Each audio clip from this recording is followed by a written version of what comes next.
This platform is independent, and we wanted to work with everyone across the spectrum. So folks are invited to share what they know, and the viewers makes their choice, and we ask the questions and we give the opportunity to answer. This craziness, man, I do not care. Why am I so anti-establishment? Because of what I've seen the establishment do to people. That's why I cannot be pro-establishment. Power is in the hands of the people. And it really did. What we all witnessed is the government, they knew that they were heading in the wrong direction. They knew Gambians are speaking in the same voice. What law in the books that says the government has power to come out and go after folks' private citizens' properties and demolish them because somehow the government interest? The only way that we can salvage our country is when everybody that gets their hand dirty.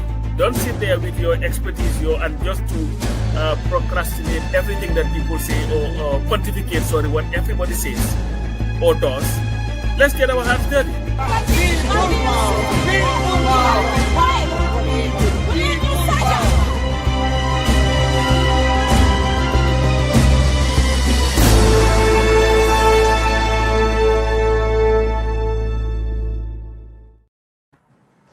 Good afternoon for the people, by the people, another Sunday. Here we go again. Tonight, we'll be joined by two folks. We'll be first joined by Mr. Dampha. He's called the CePRASS guru. Whenever Dampha comes on For the People, by the People, you better believe it. He is going to be making revelations. As we are witnessing, by Pap Samba, we are witnessing the Arsenal supporters bedwetting all over the place. It looks like the Darboe Carcillas of this world.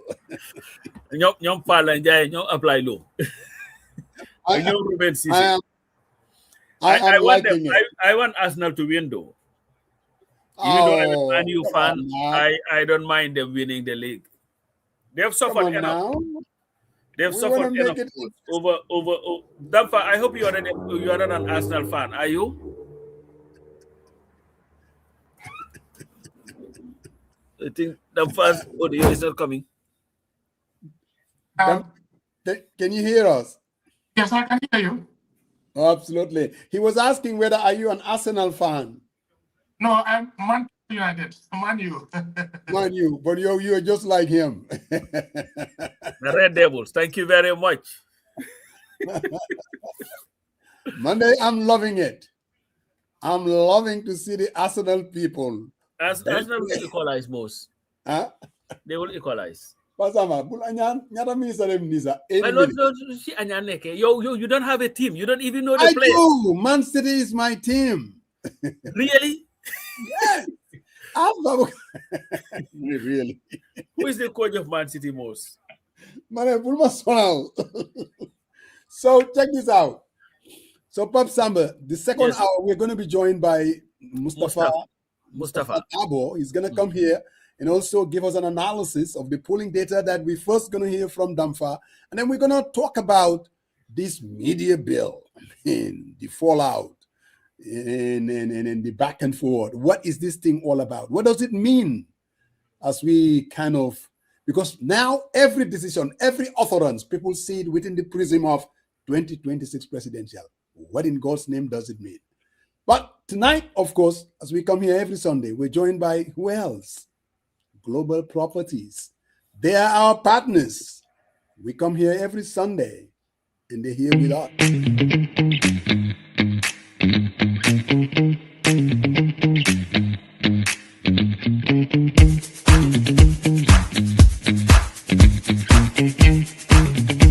No deposit, flexible payment plans, and lots of discounts. Get your Leave apartment today. Thank you, Universal Properties. Thank you, Mr. Dampha. Global Properties. Huh? What did I say? Global properties. Global properties it is. Depends Because on their competitor. xam naa ne yow jënd nga sa apartment ba pare. Xaw ma naa da nga am seet xaw ma. I think I need to talk to Gigi about that. Because this guy. Are you talking about Dampha or are you talking about me? About you. Dampha already am the seat. So, Mr. Dampha, welcome on for the people, by the people. Yeah, thank you very much for having me. Yeah, we woke up, was it Pasamba yesterday? They put it out, yes. Or day before yesterday. And all of a sudden, whenever politicians or pundits, whenever they see polling data coming from CePRASS, everybody is like, okay, what in God's name is going on? So Dampha, can you tell us, what is this thing all about? And what is it saying actually? We saw a press release, we've read it, we look at the numbers. What does it mean? And we want you to break it down, not kind of get us into this statistical analysis. We want it like, what does it mean to the average guy in Kaur, to the average guy in Tuniataba? What is CePRASS saying, Mr. Dampha? Yeah, thank you very much. Just like I am here on behalf of CePRASS to respond on our findings. Second, the national report on democracy. Remember, we released our post-opinion poll. November 5. And this is under a broader project called You know, the audio is very bad. Pap Samba, is it just me? Yeah. No, you're right. The audio is not clear. It's very poor. It's not coming out very clearly.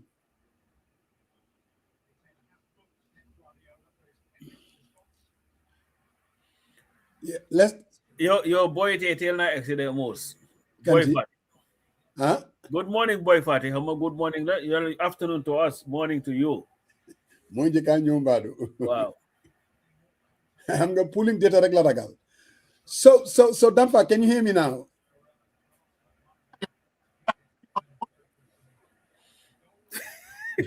Let's see when he hopes it stays bad. Yeah, it's still you're not coming out very clearly.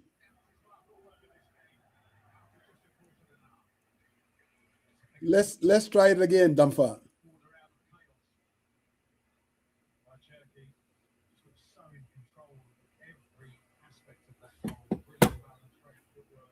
Ibrahim Barra, yes, we have a new CePRASS polling. Okay, let's try this one. Okay, let me try this. Okay. I think that one is good.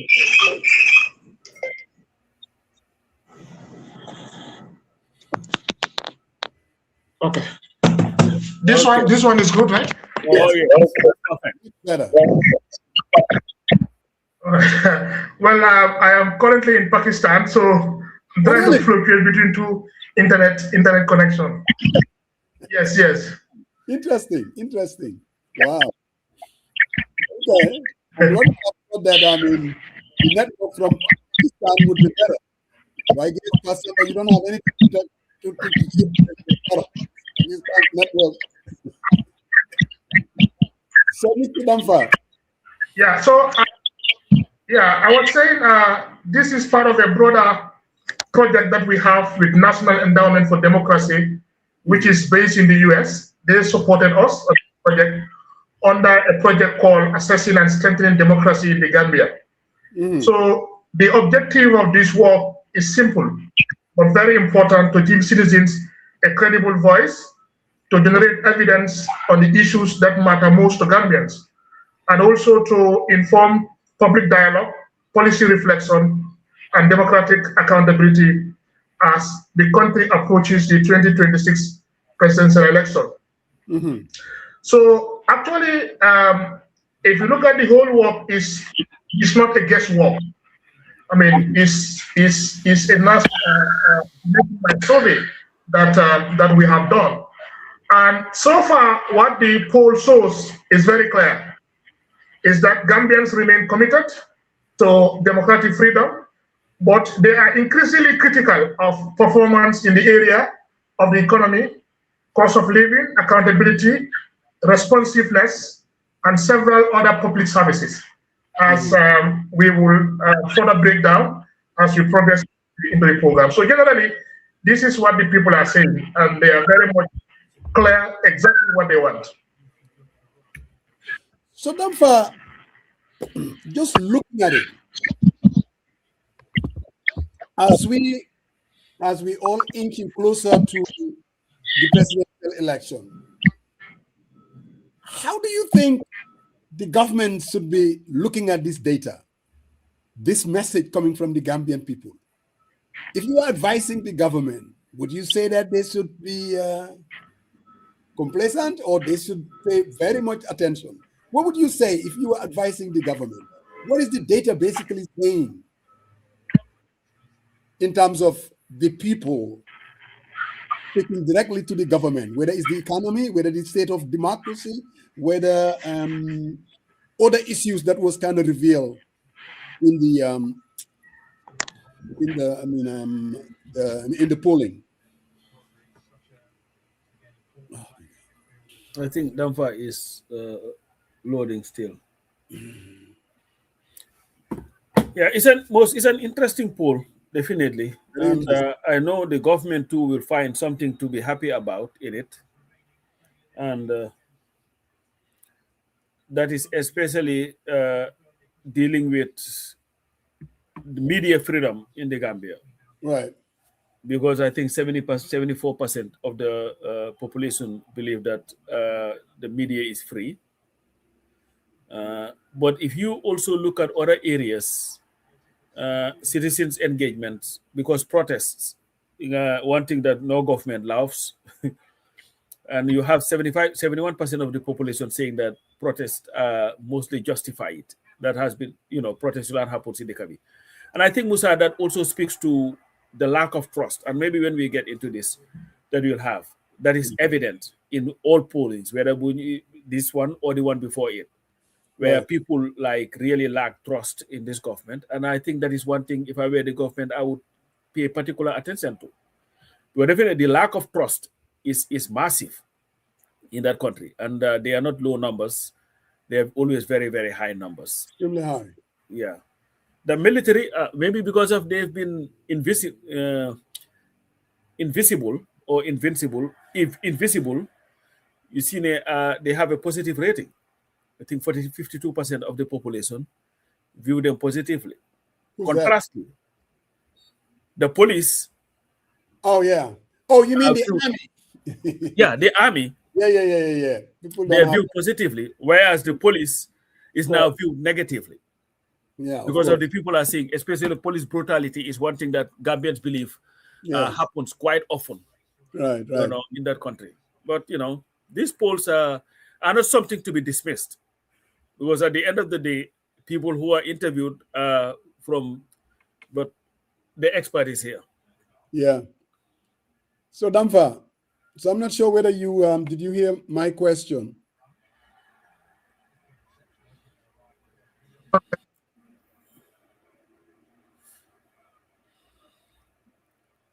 Dampha, we're coming very clear. The audio still is an issue. Yeah. But the Pakistan tamin moy lolu de.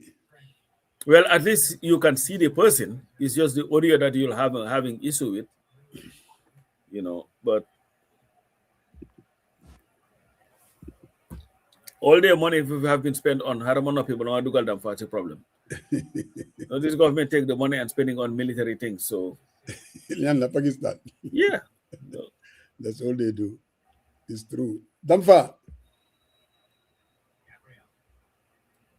Well, the thing about Nyamde, since we got Nyamdal, they have those nuclear arsenals. Kendulen Lal. Hi. Where we go so amut.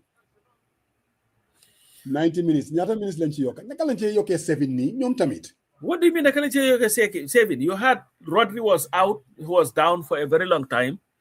Those are all counted. But I can tell you this thing about City though. If Rodri's injury is a bad one, they will not win the league. Without Rodri, they always have issues. Even though Chakri Fumnekani is really playing very well, but Rodri is the engine of that team. No, you will not understand this because you man, why James Senegal la bi ñoo play soccer. Bu gitena wa James Senegal Moussa Dieng ngeen. Xam nga lan am hadi. Doudou Baye Niass moo fi seen benn nataal ma gis ne yang ne ferew. I was the coach. Ma ne gis nga billahi Doudou yow. The other guy standing say Alex was a player. He did play that day. Merlo waay. Bon añaan kii dem sol mbubi fantem boobu leen fanti yéen ñu jaay. You know what? Kii sol fantem boobu leen ñu naan he's the coach. I'm like, seriously? Yep. Naka la team bi tudda design ñu ne. Play with that. That was first division most. Ma ne gis nga. No. I'm not being a play bu fa nekk soo ko gisoon pour play you will love it. Iba? Really? No. I'm not ñoo am ne su la romba nawetaan sax ti doo gaay na nga dee ko harama tëj wata kay bala ma laap. No, he would. No, he was good, man. I love that kid. Play rek la mu noon. But I'm a lot more interesting. And this is where, just kind of going through I really didn't dive deep into this polling data. But this is the thing, though. Hamga NPP and this government, they have this ceiling. It is about hovering around 30-something%. Yep. Seriously, that's where they are hovering.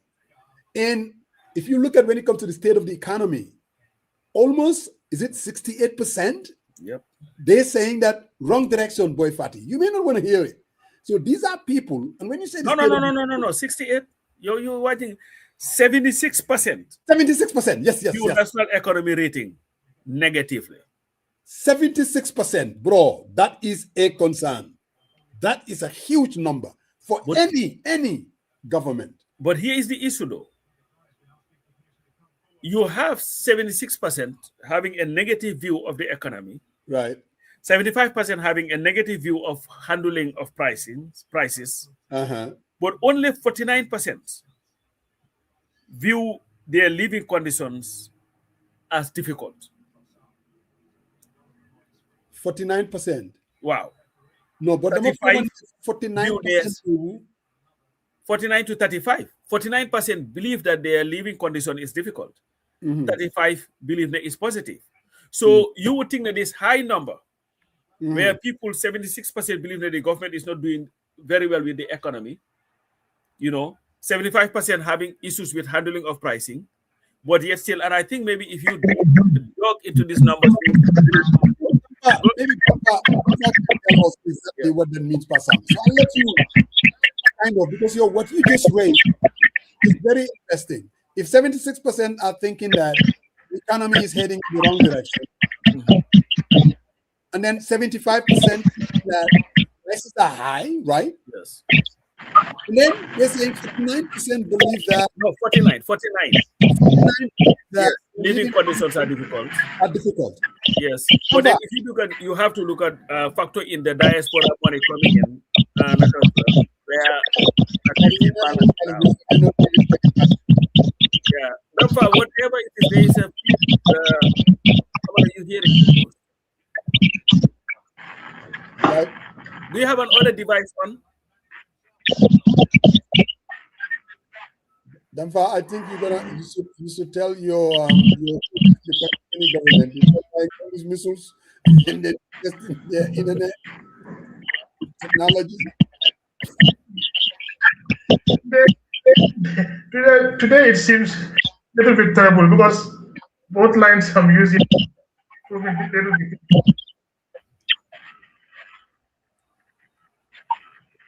So Dampha, did you hear what my colleague was saying? Can you hear me, Dampha? Or maybe Dampha can just try to do audio without video and see whether Can you do the audio without the video? Maybe you will come out better.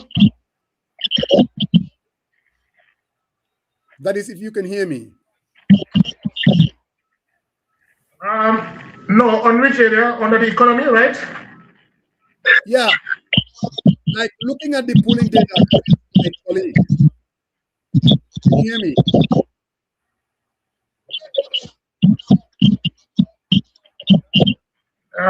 Yes, maybe I can call your line. Yes, I can hear you. Yeah. Okay. Call me on WhatsApp. I think, bro, we are done of that. Be like, call me on WhatsApp. Call me on my line. Dampha, let's do it that way.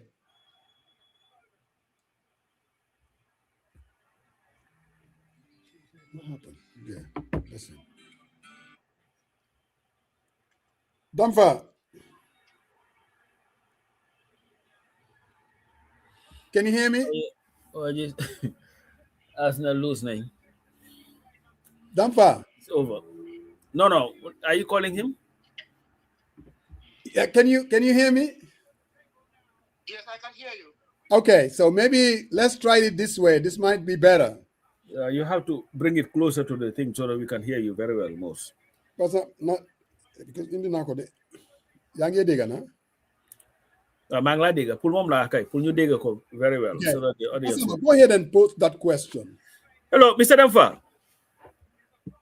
Yes.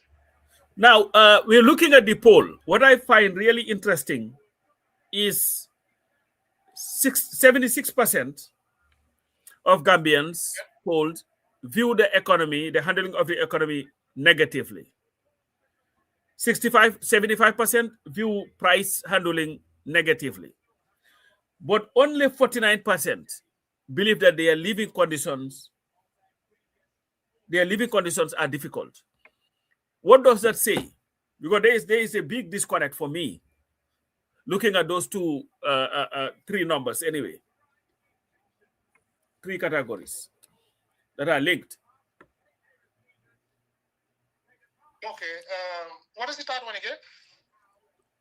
Yeah, the third one is the living conditions. Because if you look at the living conditions, 49% believe that is difficult, 35% believe that is positive, and you're looking at the 76%, these very high numbers when it comes to the handling of the economy and the handling of pricing. So I'm talking about, I don't know whether you guys have noticed the disconnect in that, because I don't think you can have very poor economic handling and your living condition is not as bad. High pricing and your living condition is not as bad. Yeah, maybe first of all, let us look at how the question is being asked. Okay. How we can put into context what actually we're trying to get here. Mm-hmm. Now, if you look at the question on the economic conditions, then we asked about how would you describe the current economic condition in the Gambia today. Mm-hmm. So with that's where we have that 76% rated the economy negatively. Mm-hmm. I mean, so if you look at the other question on the living condition you're talking about, we asked how would you describe your own living conditions today? Mm-hmm. So yes, so the question is asking you how will you describe your own living conditions today? Mm-hmm. So here the results, as you put it, is less than the views on the national economy, but it's still negative. All right. Mm-hmm. However, the report shows that the hardship is especially pronounced. You know, if you look at it in terms of the demographic, on the less educated and also the older respondents. Mm-hmm. Now, if you look at the other scales, for example, the question that asks about the standard of governance, like how well or badly would you say the government is handling the economy? So here also it gives about 68% of negative assessment. You understand? And then this cut across regions, even though some regions like Basse and Kuntauru, appears to be moderate in their harsh tone. So, I mean, perhaps, the sharpest results in the entire economic bloc, comes from the question where we say how well or badly would you say the government is handling prices Mm-hmm. as well. So I am seeing that these questions, just like you have highlighted, are connected in a way. But that particular question you talk about, where respondents were less harsh, was actually asking how well or badly would you, was actually asking how would you describe your own living conditions today. So that is a reference to, you know, an individual, not necessarily looking at the other people. Perhaps maybe that could make that difference. Go ahead, Paul Samuel. Yeah. Okay. So but this, do you have a breakdown by region? Those answers? Yes, we have. Okay. Yes. So can we just get the breakdown by region? Maybe that can give it, at least from a political standpoint. Because I know you talk about CRR and URR, they were more moderate, and the president enjoys a lot of support from those areas. Maybe to give it a broader perspective as to maybe the thinking and the demography regionally. Okay, so now that's fine. If you look at the current living condition overall, just like you have highlighted, you know, 30% is fairly bad and very bad is 19. That gives us the 49% nationally. But if you look at it in terms of regions, for example, now let's look at. Let me start with Basse. Now, Basse, you realize that Basse gives us the negative rating there. Fairly bad and fairly good would be, fairly bad is about 33% plus 4%, 37. So for Basse, the negative one is 37. Now, if you get to, let's say Brikama is 32 and 20, that gives you 52. Banjul is 30 and 20, that gives you 50. Kanifing, you have 2116, that is 37. And Kerawan, I think Kerawan is even the biggest in terms of the negative assessment, that is 64. Mazakonko is about 59, and Kuntaru is 49. So you don't see much difference. I think Basse, generally you have about 37 in terms of negative assessment. So, and in terms of the very good and good, I think they, you know, is higher in Basse than any other region. But North Banks seems to be most pronounced in terms of the living condition. So you can see some slight regional differences there. But in most of the information here, normally we do not have, we only have an outlier in terms of Basse and Kuntauru in most of the other indicators that we have asked. So this one not much different, but Basse asked in terms of assessment of living condition, they give you a better rating than the negative. And what was the number again between the negative and the positive in Basse? 37, very bad. Basse is plus 19 here. Yeah. So I mean, you also have a sizable number that is also saying neither good nor bad. I think we have to look at that. Maybe that can also explain. Nationally, that is 16%. Okay. Neither good nor bad. Neither good nor bad. Yeah, he's closer to being negative. Actually, So that is 16% nationally. So if you were to add that, you're talking about almost 90% in the almost slightly somewhat negative to absolutely negative. Because if you are 16%, if you add it to 76%, you're talking about 92%, isn't it? I thought the 16 was part of the 76. Oh, the 16 was part of the 76 already. Isn't it, Dampha? This one I'm referring to the current living condition. Where you Okay.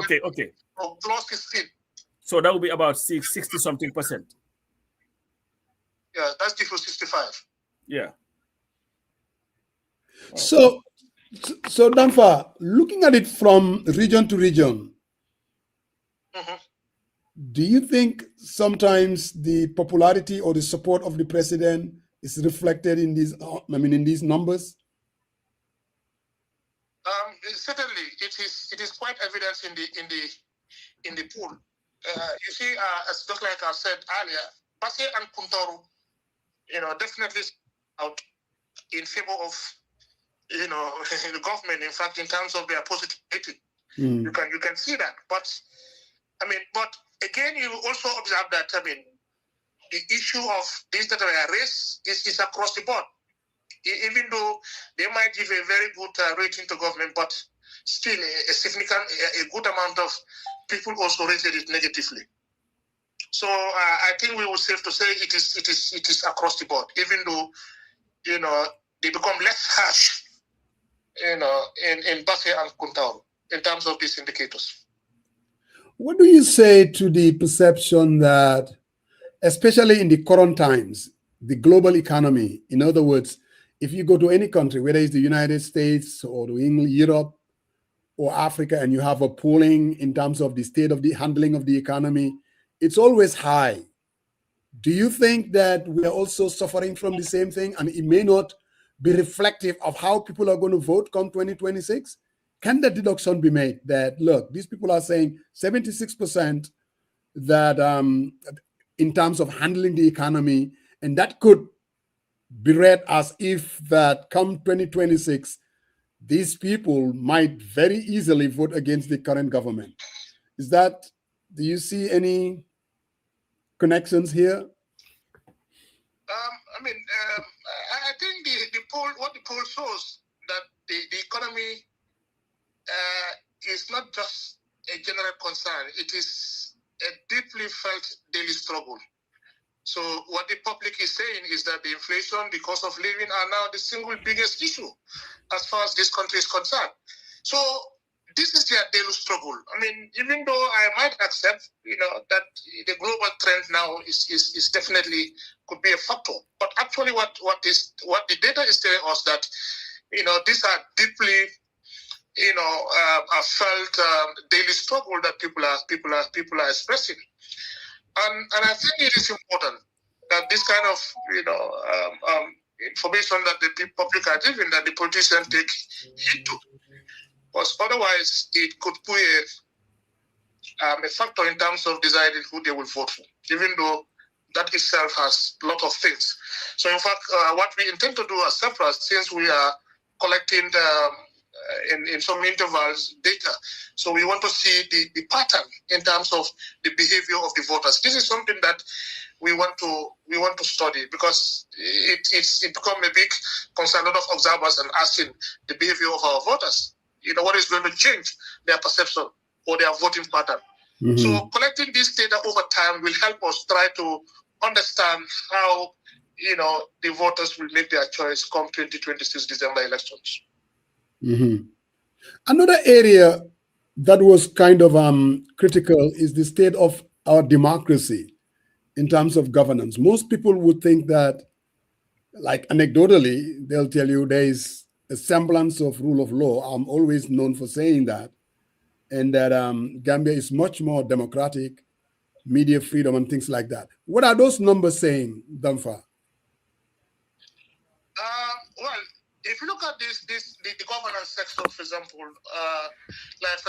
one major item that was asked was the overall, how satisfied are you with the way democracy works in the Gambia today? And the national results is quite sobering. So, only I think about 32% are satisfied,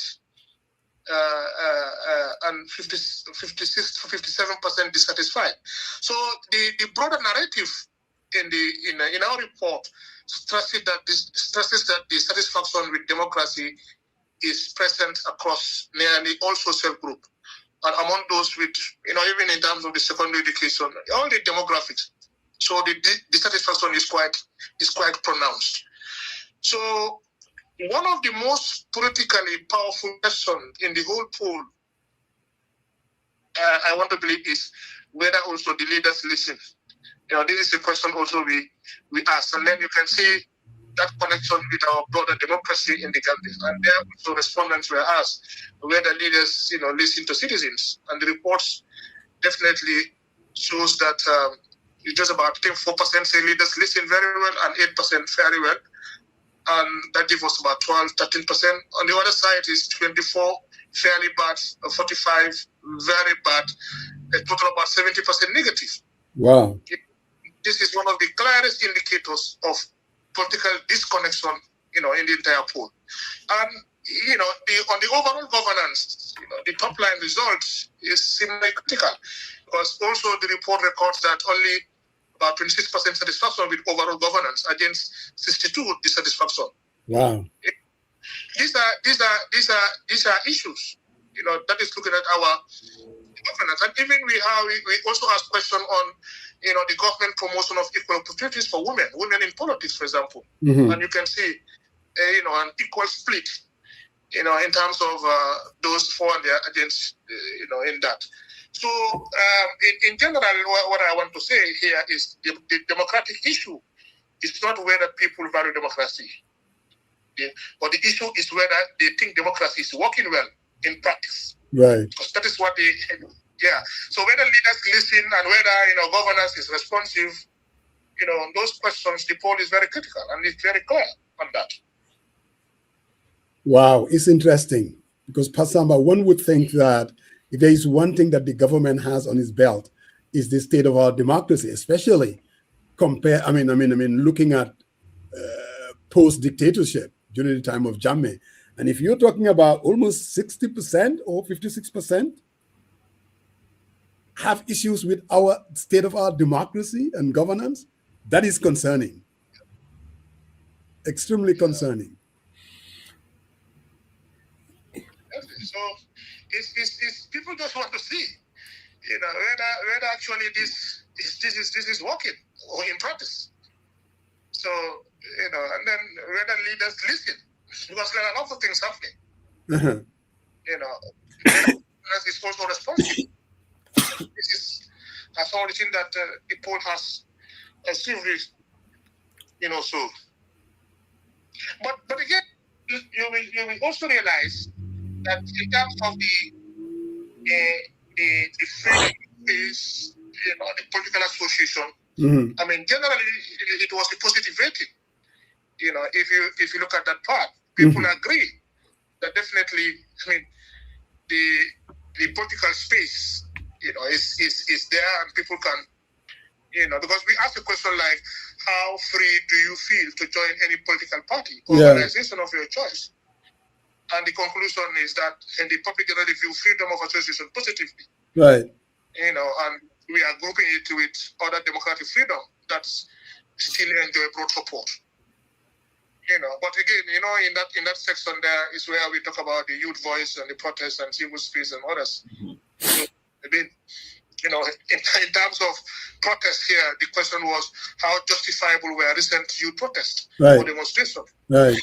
And the report states that the poll states that 72% consider recent protests as justified. So Dampha, which particular question do you think, especially the area about governance or democracy, which particular question do you think it's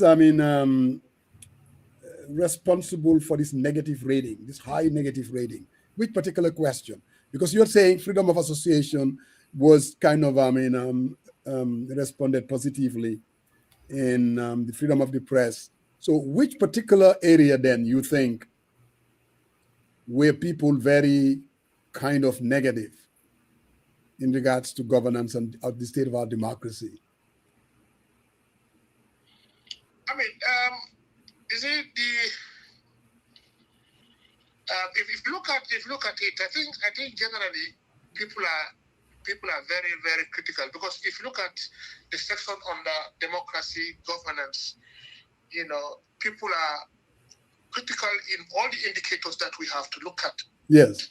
In terms of how their satisfaction, how democracy generally works in the Gambia, and even the question about, the government promotion of equal opportunities, talk about for which is a split.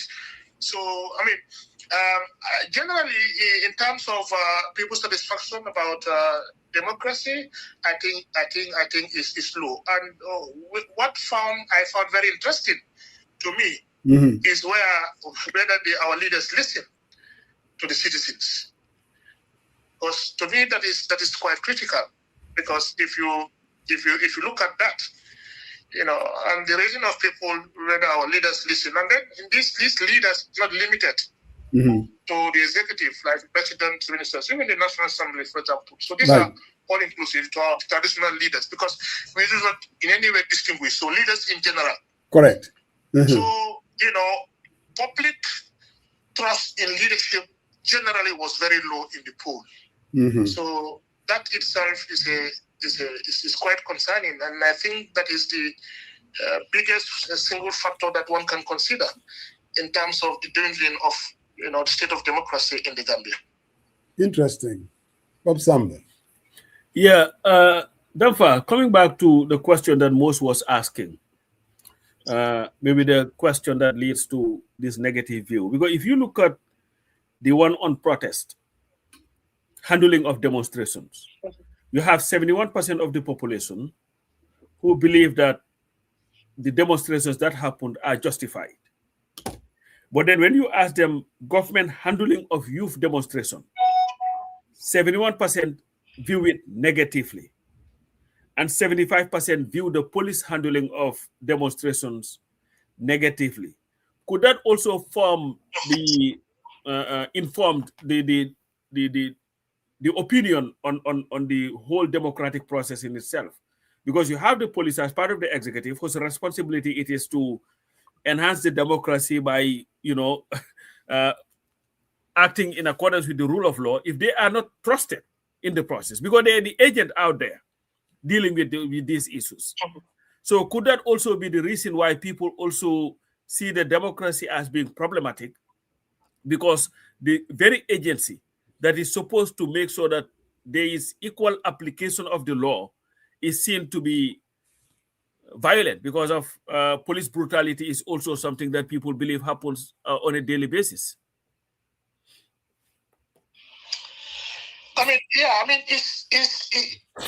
It's a good question. The problem of our poll, we do not go further to ask questions why this is so. Yeah. That is one of the limitations of our study. But however, just like you pointed out, some of the indicators used in other parts of the question can also explain, the state of democracy that you talk about, especially the section that talked about the youth voice, the protest, and civil space. So these are indicators that have, bearing on our state of democracy in the Gambia. And the poll was very clear in terms of, people perception. The public is civic freedoms matter, but people broadly support the right to associate. They consider protests justified, and they want more space for young people to be heard. That is very evident in our poll. So I think they could have a bearing on a broader, state of democracy in the Gambia. And I'm so glad that Gambians feel this strongly about protest and the need for it, because I believe it enriches democracy.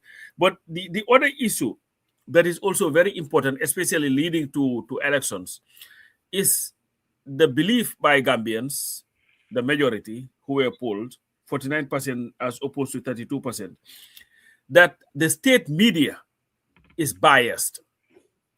Because that is a very huge issue, where now the state media that is supposed to cover political parties, give them equal time according to all the laws of that country, is viewed negatively, viewed as being very biased in its coverage, because they do not say anything bad about the government or give anybody the opportunity to have a counter view.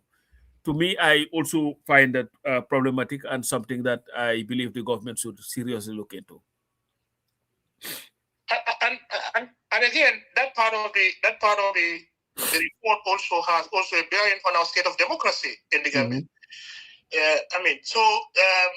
Just like you said, on media freedom, respondents were asked whether journalists are free to report on political issues. And the national result is relatively positive. You understand? They do. However, just like you made mention, in terms of the question on state media, right? Because we ask whether state, own media reporting is balanced across political parties. That's how the question was framed, across political parties. And you can see, about 49% is negative. Because there is, what the public is drawing a sharp distinction between general media freedom and fairness of state media coverage. So, in effect, what this is telling us is that the public is not saying that the media space is closed. In fact, most people say journalists are broadly free, but they are also saying that the state media is not seen as balanced, especially with regard to, the political parties. And again, that could be quite concerning as we, as the election, is fast approaching. Now, one thing also I also want to add before we proceed. CePRASS will also be organizing a national dialogue, a national conference, where some of these findings will be brought on the table, where the stakeholders will be invited, and we discuss on these issues to build on a consensus. The whole idea is we want this project to have an impact on our broader democracy in the country. So what people are saying, we will put it on the table, invite all the stakeholders. This is what the governments are saying. What do we do about this? So we will work with them to ensure that we build on a consensus for a better Gambia, for a better free and fair election in 2016 December. And hopefully we will do this in either July or August. Wow, so close to the election, so close to the presidential. That would be something else. Wow, interesting. So Dampha, I know all you're doing is basically interpreting the polling data, what it's saying. Looking at it overall, will you be completely surprised if you wake up December 6th and the incumbent is defeated? Just looking at these numbers as they are, will you be absolutely surprised? I mean, that will depend on several factors, I think. So, to me, I think it's still too early because these data are there, and the data are such that to help the politicians to tailor their political manifestos to the needs and aspirations of the government, what they want.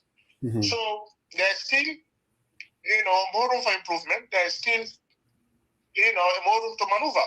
So this depends on several factors. If the oppositions can also put their house in order, correct, and then make a good fight, yes, they can defeat.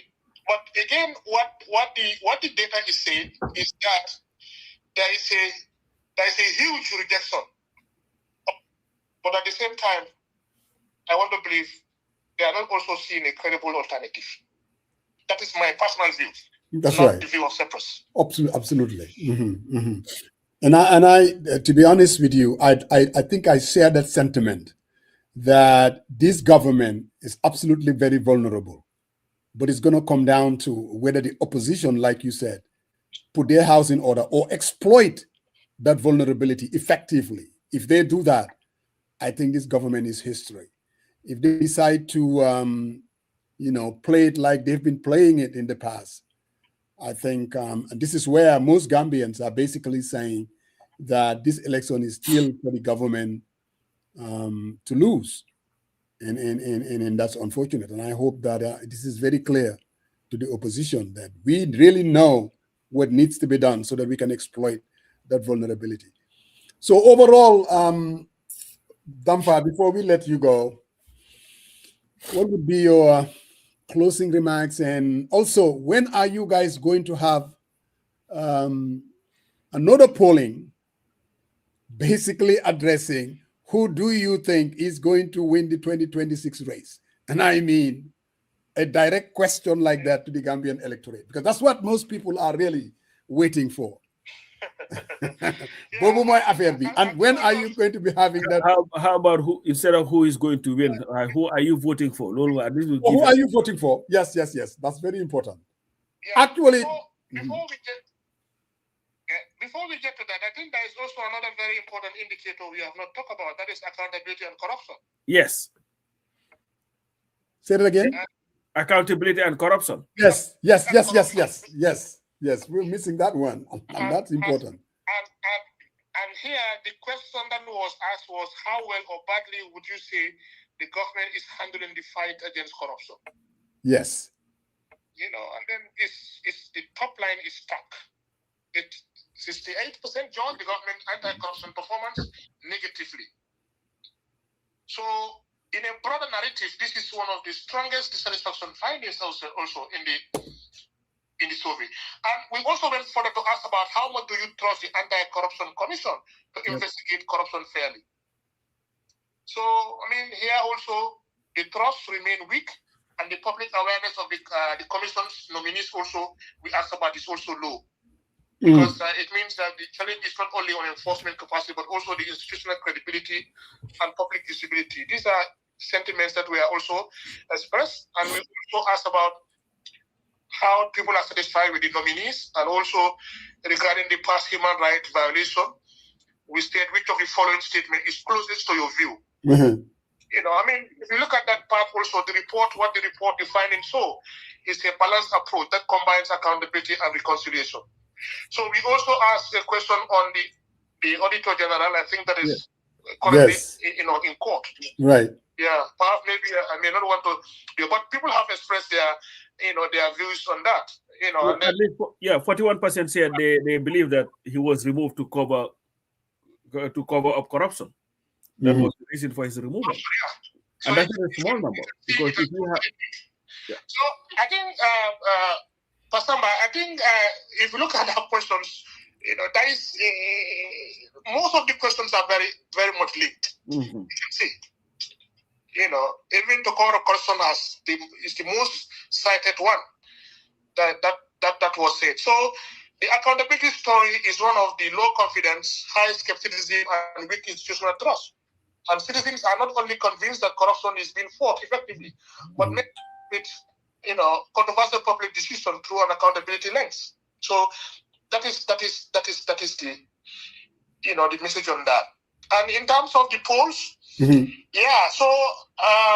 apparently we're supposed to do 2 more polls, but I think we are going to do only one and reserve the other one for the National Assembly. So we want to do this poll very close to the election. How close? How close? Yeah. So for now, July, August, we want to do the national conference, and after that, immediately in October, we will do the final one, so that in November we can release the results. That will be a few weeks before the elections, so we will release the results. Well, you're right, because I like that time, because by then all the candidates would have had the opportunity to tour the country, and people would have at least have an idea of who is going to run and not. Because that's true. We would have loved to do 2 before the election, but apparently I'm not sure. If we do that, we might miss on the National Assembly one, which is also quite critical. Oh, very critical indeed. So now what we will focus on now, so far the data we gather, we'll be able to, you know, organize a national conference to discuss on some of the findings. And again, the last poll before the election will also give us an opportunity to try to see the data we have now compared to the one we are going to collect. So the kind of voting pattern, I think that will be a very interesting one. And it could give a very clear indication on how, you know, the voting pattern will definitely swing to. So I think that would be a good opportunity to look at, and then only a few weeks to see what they could do around the data we are going to produce. You know, but just to say this, you know, the broad story from this second series poll is that Gambians remain committed to democratic leaders. You know, but their support is becoming increasingly performance-based. Correct. So you will see on one hand, for example, you see 90% support the right to criticize government, but about 74% say dollies are broadly free, and around 72% consider recent protests justified. On the other hand, you also see 76% talking about the economy is negatively, 75% with government handling of prices negatively, and so on and so forth.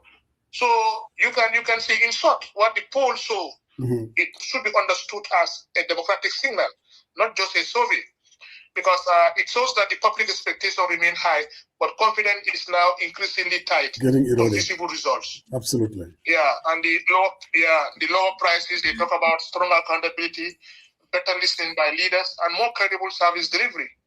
So as the 2026 presidential election approaches, I think the evidence suggests that the political conversation will be shaped less by slogan and more by their lived experience. I think that's what people are looking for. So we will see how the dynamics change as we do our final polls in a run up to the final the elections. Dampha, again, you've hit it outside of the ballpark. As usual, we thank you immensely.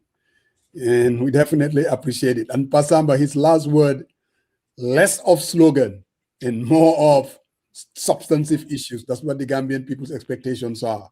And I think that is telling not only to the government, but to the opposition party as well.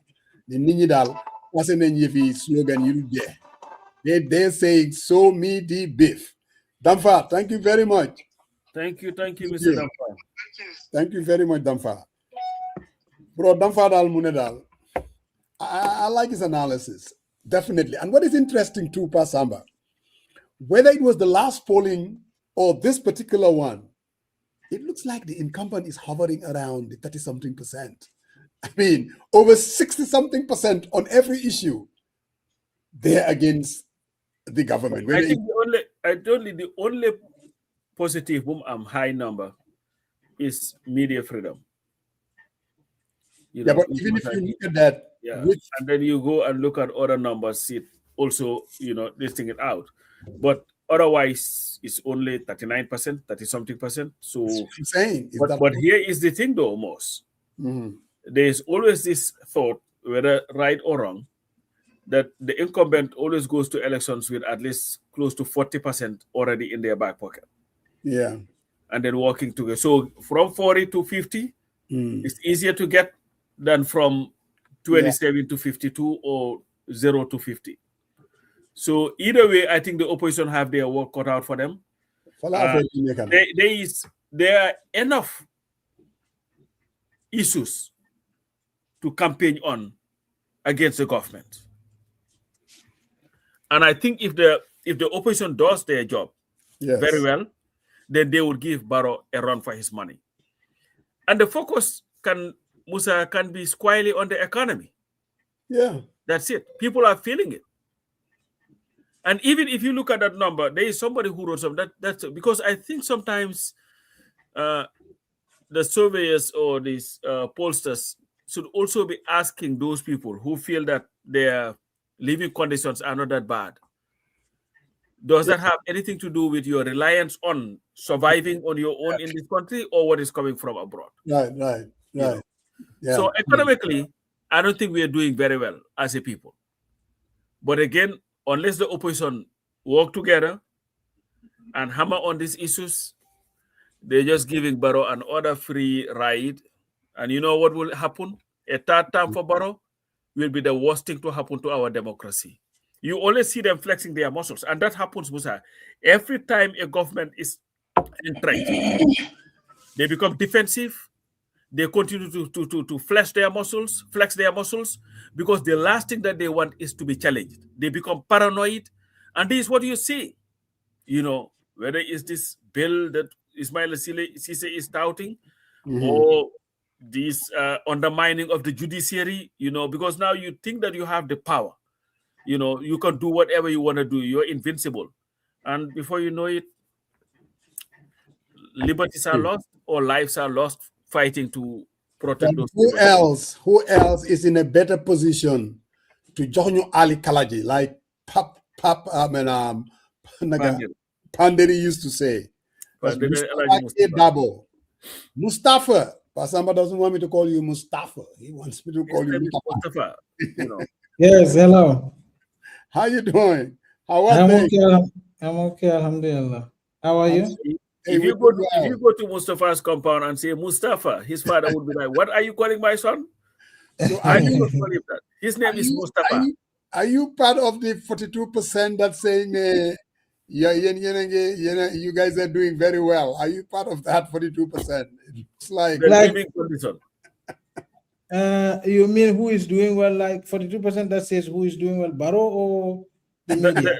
The living condition. Or the living condition. So I mean, it's 35%. Yeah, I mean, I think it's it's generally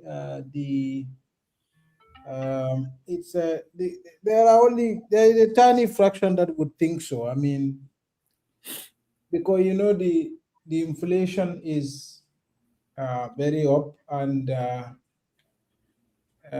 has been a lot of the debt, the other issues,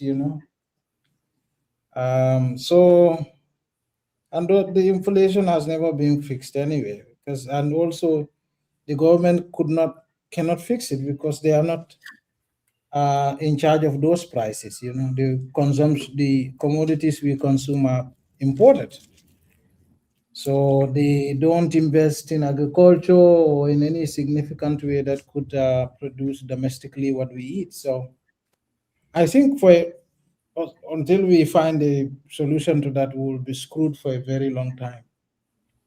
And in any case, we spend domestically a lot. We keep spending. The expenditure keep rising up, and So, yeah. Mustapha, before we get into this media thing, there were these two questions that I wanted to ask you. First, I know as an observer of the political space in the country, we've seen various reports about the registration and supposed malpractices, the issuance of birth certificates all over the place. Based on your observation, if you've done any investigation on this or not, do you think that the supplementary registration process would come out credible after everything that you've observed or heard or read? I don't think they are. Well, it's very difficult for registration to be credible here, in the sense that there is always malpractice, and there is very little you can do about those malpractices, because people register minors. They try as much as possible to also register other people who are not supposed to be registered. We've dealt with this phenomena for as long as our republic exists. Even under Jawara, there are claims of a certain minister saying, even if Chinese want to register, we will register them.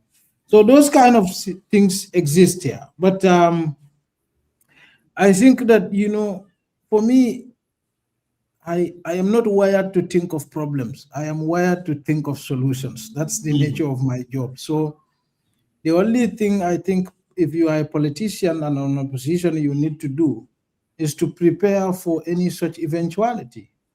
I have always said that for any party that has reasonable amount of resources and is serious about election outcome, you should not be able to be cheatable at the polls. It should not be possible. Yes, because election is voter register is made of citizens it's citizens who vote, right? Now there are tons of data, significant amount of data out there, whether from Banjul or Koina or Katong or Salikene, anywhere in the country, where you have a standard database of the number of citizens who are there. And some of these databases, whether it's collected by GBOS, now we have the World Bank Social Protection Policy Project, of course, there are different government agencies that collect such data, right? And so and also we know the average population growth rate in this country. And so you also know the past election results, the past registration results.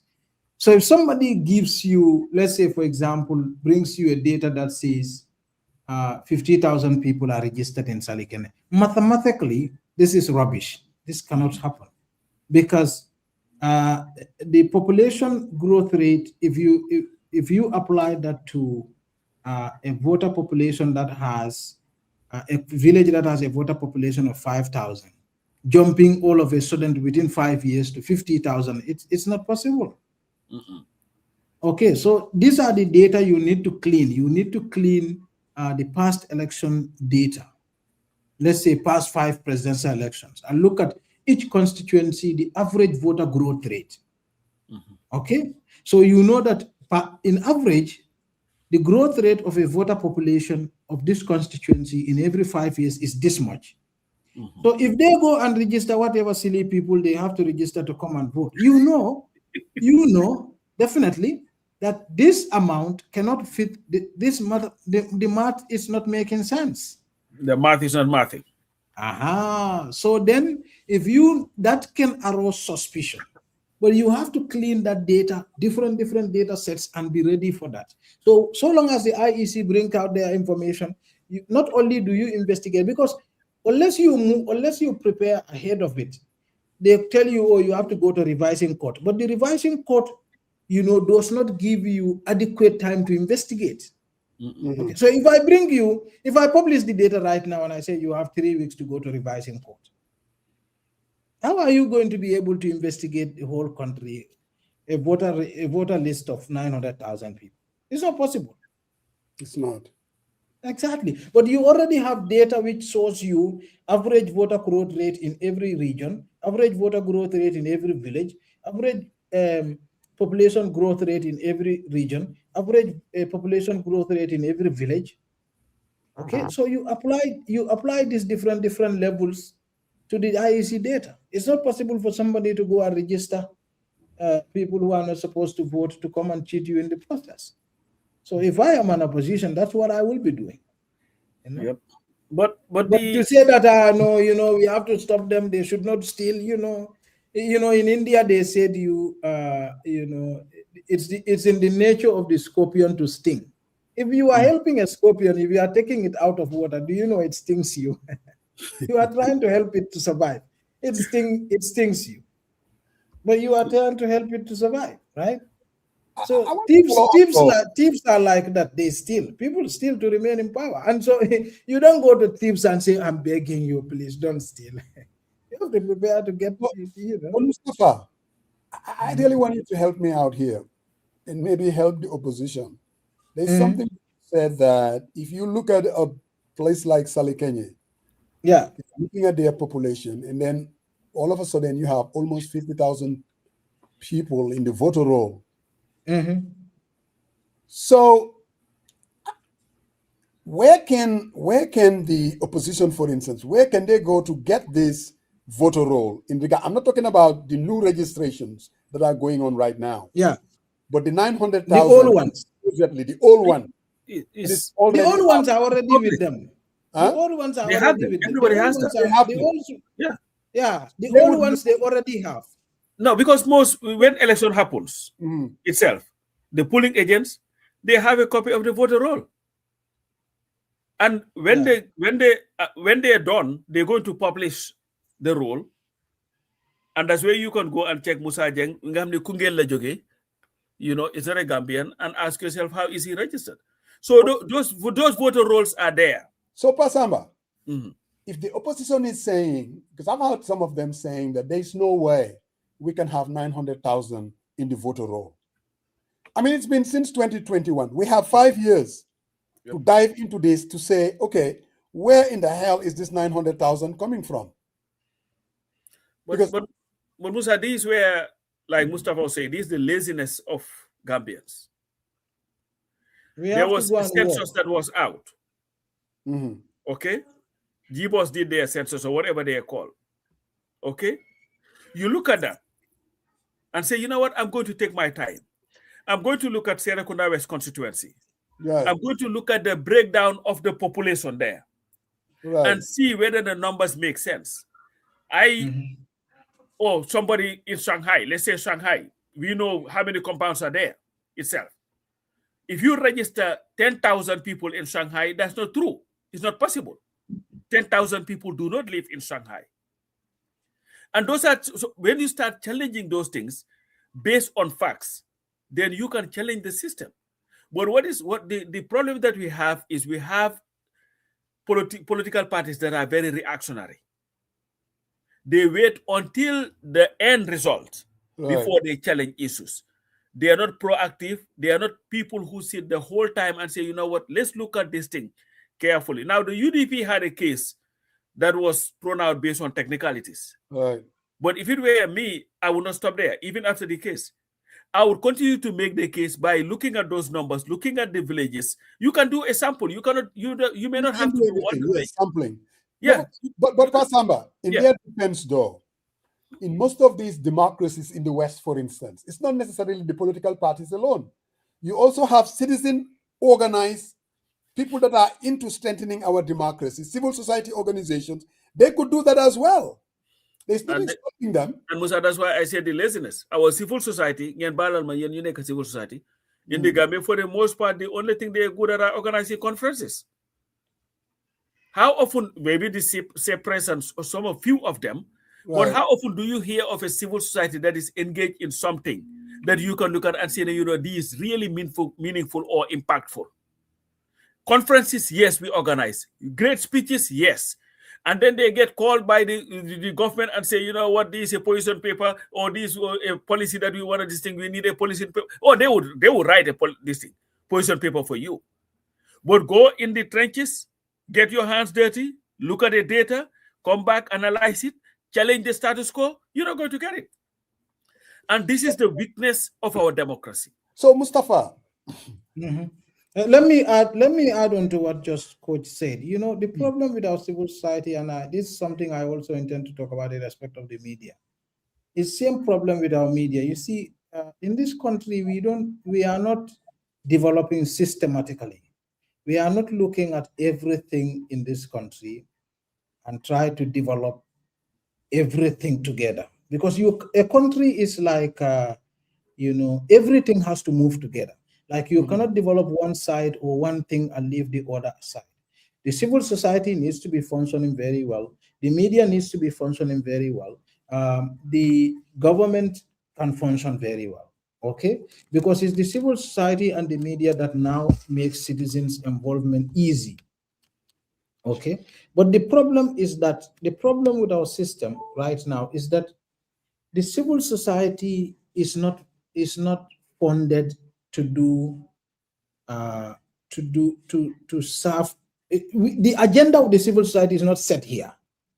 It's set by the people who gives them the funding. Yep. So, and the people who gives the civil society funding are people who are sitting up in Washington DC, in Berlin, you know, they have boxes to tick.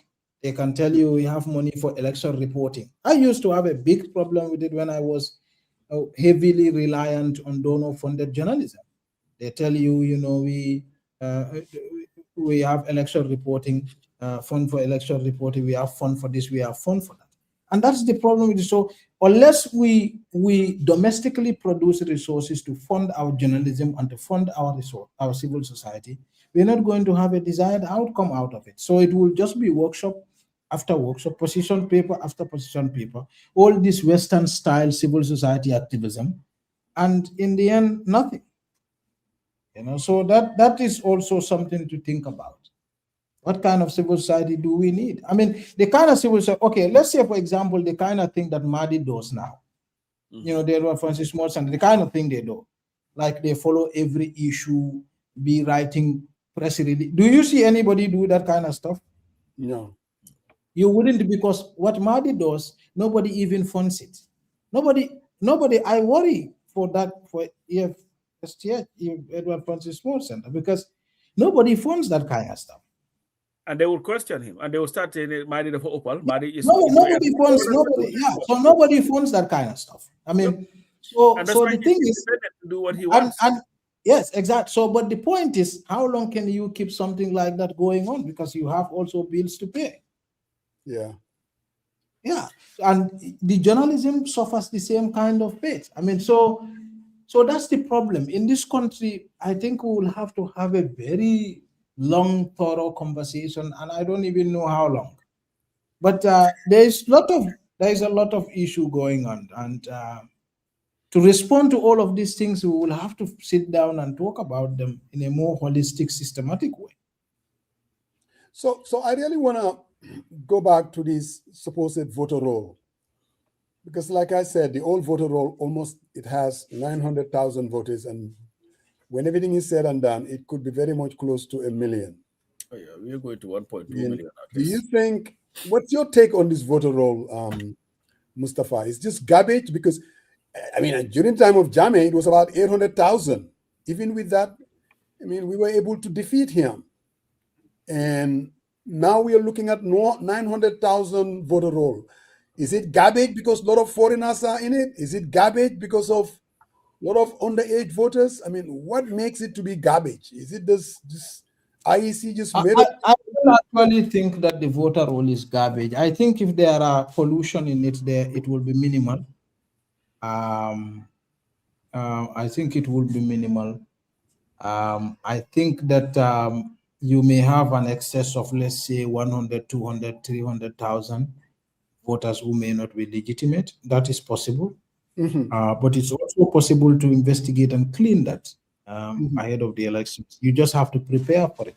The problem with our political parties, and I have for the longest time said this, is that political parties are not they are not institutions in continuum. By that I mean they don't exist for existence, for democracy. They exist for positions, for elections. And a political party is not an institution that exists for elections. It's an institution that exists to be a continuous participant in the fabric of the democracy. That's how it works. Okay, so that there is government, there is an alternative government, there is media, civil society. So that's how it works. But in the Gambia, opposition parties exist for elections, and everything they do geared towards that election. That is why you don't see them active on all the other issues. So, for example, what are your alternative, let's say, how do you call it, legislative agenda for the year? What is your position on the removal of the Auditor General? Do you frequently review laws to issue a position paper on what needs to be done regarding those laws? You know what I mean? Do you look at the changing landscape and prefer policy solutions to different problems? You cannot do it. You know why? Because you don't have staff. So all the people who are running political parties in this country are like myself, full-time employees. Full-time employees. That is not how party works. So you can have executive members who are elected, but every party needs to have staff, minimum 5. You can have somebody in charge of policy. You can have an accountant. Okay, you can have a professional accountant. You can have a research team, a small one. You have to have staff who, when they wake up from 8 o'clock to 5 p.m., all they think of is that political party. They scour online for everything people are saying about that political party. They react to things on time. Political parties are even late to issue statements here because the person who is supposed to write the statement is at work. So if you have staff, you will be able to respond to all these issues I'm talking about, because you cannot count on somebody with a full-time job to clean all this data for you, go and do the investigations while IEC is collecting data and all of that. I'm not talking about just go and hold, somebody with a birth certificate on the street. That is not a news in this country. I've done stories where in 2024, there was this particular person called is this guy called Alexandra something. I forgot the name, but it will come later. He has a charity called Project Rescue Children. He created a child who never existed, and called her Maria, and sold this story online and claimed that he rescued a child from traffickers in the Gambia, and he was raising money to help to support that child. This person went on to get a birth certificate for a child who does not exist. I believe it. Yes, it's The story is online. Go to Google the Republic Project Rescue Children Mustapha Kedab. You will see the story. Okay, so the issue of having a voter's a birth certificate in the government is nothing. You just pay. You don't even need to pay 500. You can pay anything less and still get a birth certificate. Yes, and get a birth certificate. And once you have a birth certificate, you can get a voter's card. So those issues are very simple here. So if you are opposition, you have to take those things very seriously. But how do you do that? You have to have somebody who is working. So again, before we get to this media thing, so we're going through the registration, obviously, and what we're seeing on social media, even within the opposition, they're accusing accusation and counter accusation that they're registering this, they're getting false birth certificates. I mean, and this is something that the government does. What do we do as an opposition? I mean, are we going to be dwelling so much on these? Because there is already 900,000 in the voter roll.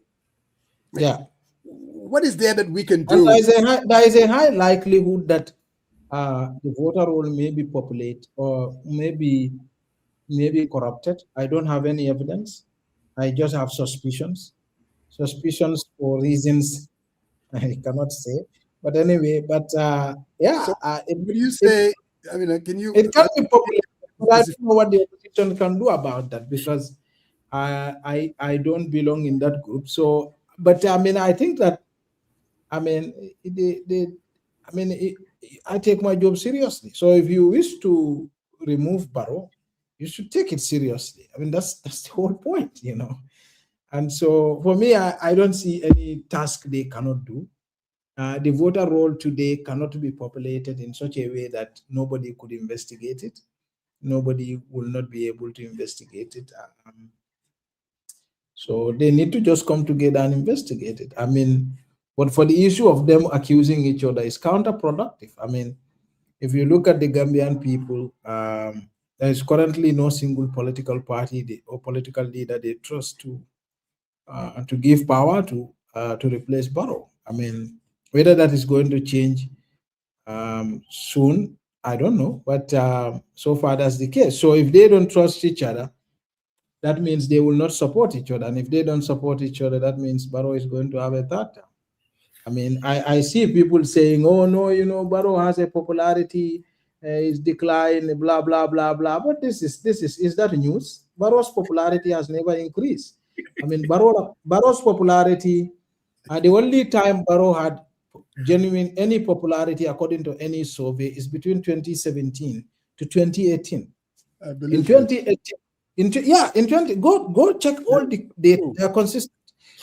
In 2018, Barrow got 70%. So Barrow was the most popular leader in the Gambia in 2018. Not just most popular political leader, most popular leader. Ahead of imams, ahead of everything. You can check the Afrobarometer survey. By 2019, shortly before the presidential elections, by around 2020, this declined to around 49, I think. He lost 21 grounds. Okay, and you can see now, even in all the listened surveys, he keeps declining. But no matter how he declined, in all the surveys, the oppositions are below him. And the chief among the opposition, as far as popularity is concerned, right now, is Hussein. I mean, whether that is going to change in the next 2 months or 3 months, I don't know. But yeah, but if you compare Barrow's popularity and Hussein's popularity, Barrow has always been going down. And how much decline he went, Hussein has always been below him. So that's the tragedy. I mean, and so I don't know. I mean, maybe the opposition should look into voter behavior and see what makes voters tick in this country.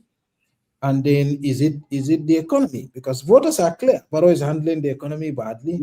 Yes. They are grading Barrow poorly on everything, which is tragic. I don't know why Barrow Ismaila is lecturing us about responsibility. I mean, we are doing better than him. I mean, all the press ratings have been very good so far. We've always gone above the pass mark, and government is now struggling to hit the pass mark, 40%. So it's a tragedy. Yeah. So, Mustapha, one question I wanted to ask you that is not dealing with this media thing. The borough government, quite often now, this has become now a thing. Every few months, they will come with an advisory, travel advisory. Now we are not going to be, we're going to restrict travel restrictions, not advisory. But the more they restrict travel, the more they travel. Every minister you talk to, that is out the of case. country. The vice president is in New York. CD Keita is about to come with a whole bunch of people to attend some what you call it meeting, World Bank meeting. Everybody is traveling. How seriously must Gambians take this travel restriction that they just play around with every few months? You see, the problem is that for me, it's the message itself, it's the text itself. It's the text itself that I have problems with. So, for example, if you are telling me that there are travels that are not necessary, then why are you doing them? Yep. If there are travels that you can do away with, and your economy is doing so badly, okay, your economy is not doing well. You are struggling with inflation. Okay, you are struggling with low productivity. Okay, why are you have a lot of commitments, because you are building roads, and these roads are weighing very heavily on the budget, and you have travels that are unnecessary. Then why are you doing them?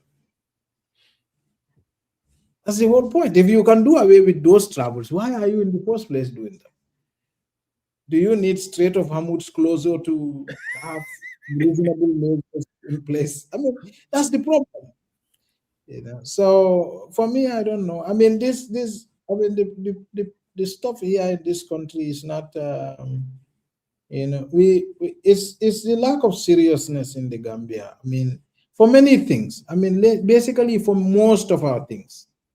And if we want the opposition, if we want the government to be very serious, the opposition will have to place a very strong challenge to them. Otherwise, in this country, people are not very serious with anything.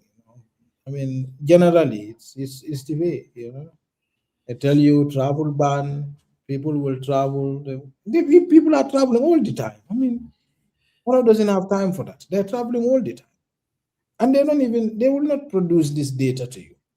If they're saying people are not traveling or we're going to have a travel ban, bring us the data. So was the evidence of the travel. So was the evidence of the people who have traveled within different periods. Publish it every quarterly.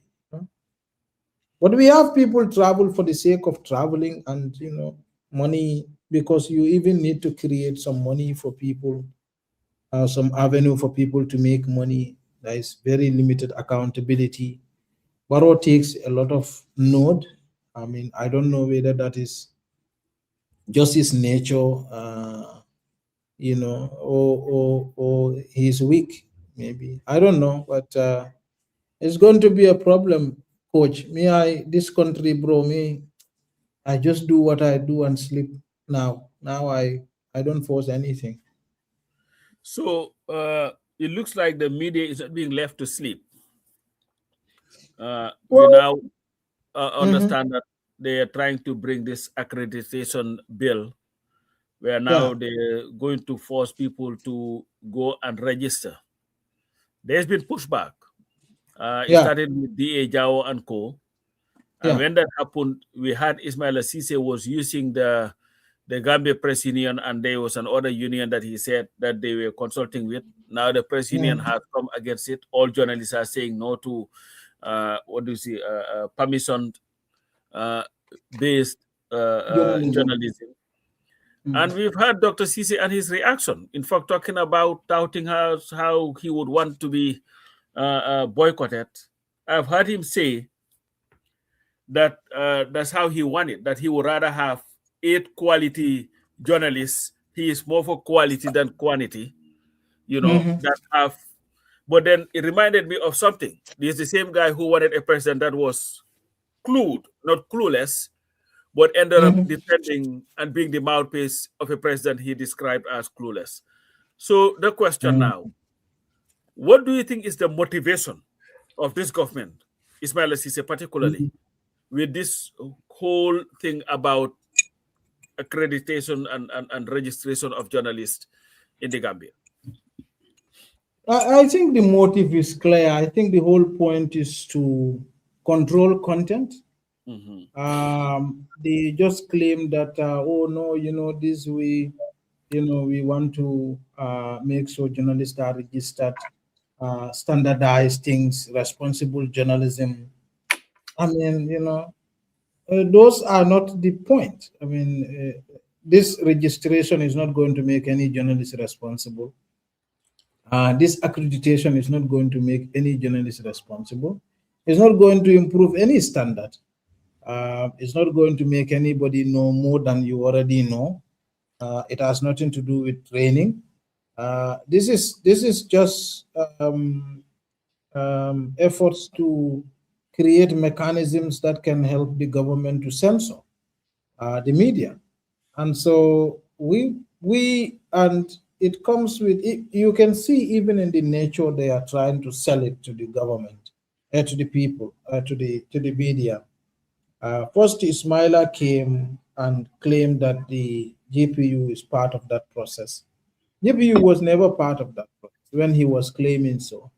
The GPU was only knew about this when the document was already done, and after the GPU knew about it, they were invited by the ministry, and then the ministry told them, and the GPU has made its position very clear from the word go that this is a non-starter. This is this Kim Jong-un style kind of media regulation. It's not going to happen here. Okay? Even if you are going to insist on going ahead with it, this is not Korea, This is the Republic of the Gambia, If you insist on going ahead with this, we will not be party to it, That was the position of the union from the beginning. Okay, I mean, we told him one is that it's the GPU that issues accreditation to journalists. We all have our accreditation, okay? And second is the GPU that journalists are registered with the GPU. You don't need to keep a register of journalists. And if you are talking about registration of businesses, media companies, all the media companies in the Gambia are registered with the Ministry of Justice. That is not your mandate. Registration of a business is done with the Ministry of Register of Companies. Okay, so if you want them to do that, that's okay. Registration of businesses, taxes. If you are concerned about taxes, media or businesses to pay tax, that is the domain of GRA. That is not your business. But to say you are going to create this milking for already struggling industry, you are going to create this cash cow. It's a cash cow because if you look at it, so for someone like me who do a side job corresponding, which is why I'm doing these investigations. If you take that away from me, I will quit investigative journalism because what's the point? I won't even be able to survive. I can't pay my bills. Okay? So if you have to force me now to go get this accreditation so that I pay you $3,000 so that you can register me. I mean, yeah, so the idea, I don't know how Ismaila sat down to think about this. I don't know whether he asked ChatGPT about it. It doesn't make sense at all. I mean, but why would you keep a register of journalists? Now he comes and say, this is not accreditation, this is not compulsory, it will not be revoked. But all those things are in the law. I mean, sometimes you even wonder if he is talking about this. I sent it to you, right? Yep. So you wonder if he is talking about that. You send him stuff. I shared it most. I shared it with you. I know Sarian is here. Sarian would agree with me. Yeah. So he keep pushing, and he's talking about things that are not in that document. So I was wondering, is he talking about his document now, or is he talking about something else? You know, so this is the issue. And Ismaila, I mean, is somebody who he's young. I mean, he has a future in politics in the Gambia. Should deeply think about this, because you know he doesn't understand the industry is regulating right now. He doesn't understand how to manage that industry. I'm talking about the media fraternity. He doesn't know the history of the media fraternity, and so he is blindly, you know, into this. Do you know what I mean? He knows what he wants, I mean, which is to find a way to censor journalists. Yep. Or to find a way to destroy independent critical journalism. That's his goal. It's clear. I mean, otherwise there is no reason for this. But the point is, he does not know the task that is up and against, the kind of industry, okay? The history of this industry. All journalists who come, I mean, I'm not talking about probably content creators who are currently on TikTok, but all journalists who have come through a newsroom right now, even those who have just recently started, let's say 2 years, 3 years ago, they understand the history of this profession. Okay, this is something they are forced to learn through everyday conversations with their colleagues.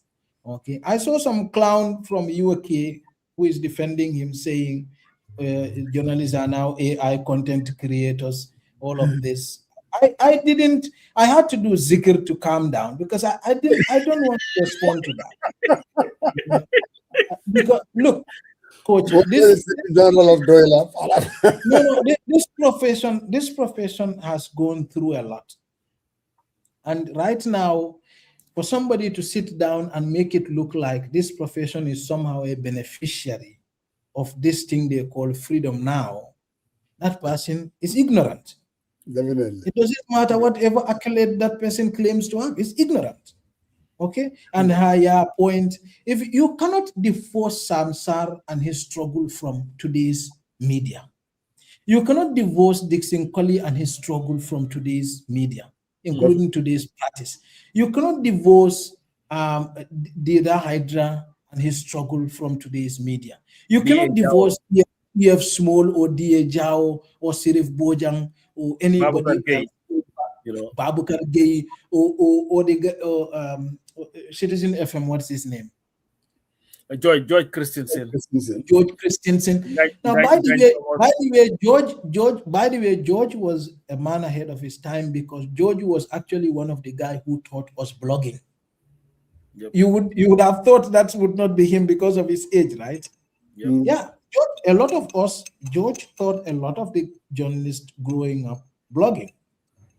Now, but the point, that's besides the point. The point I'm trying to drive at is that this profession has a history.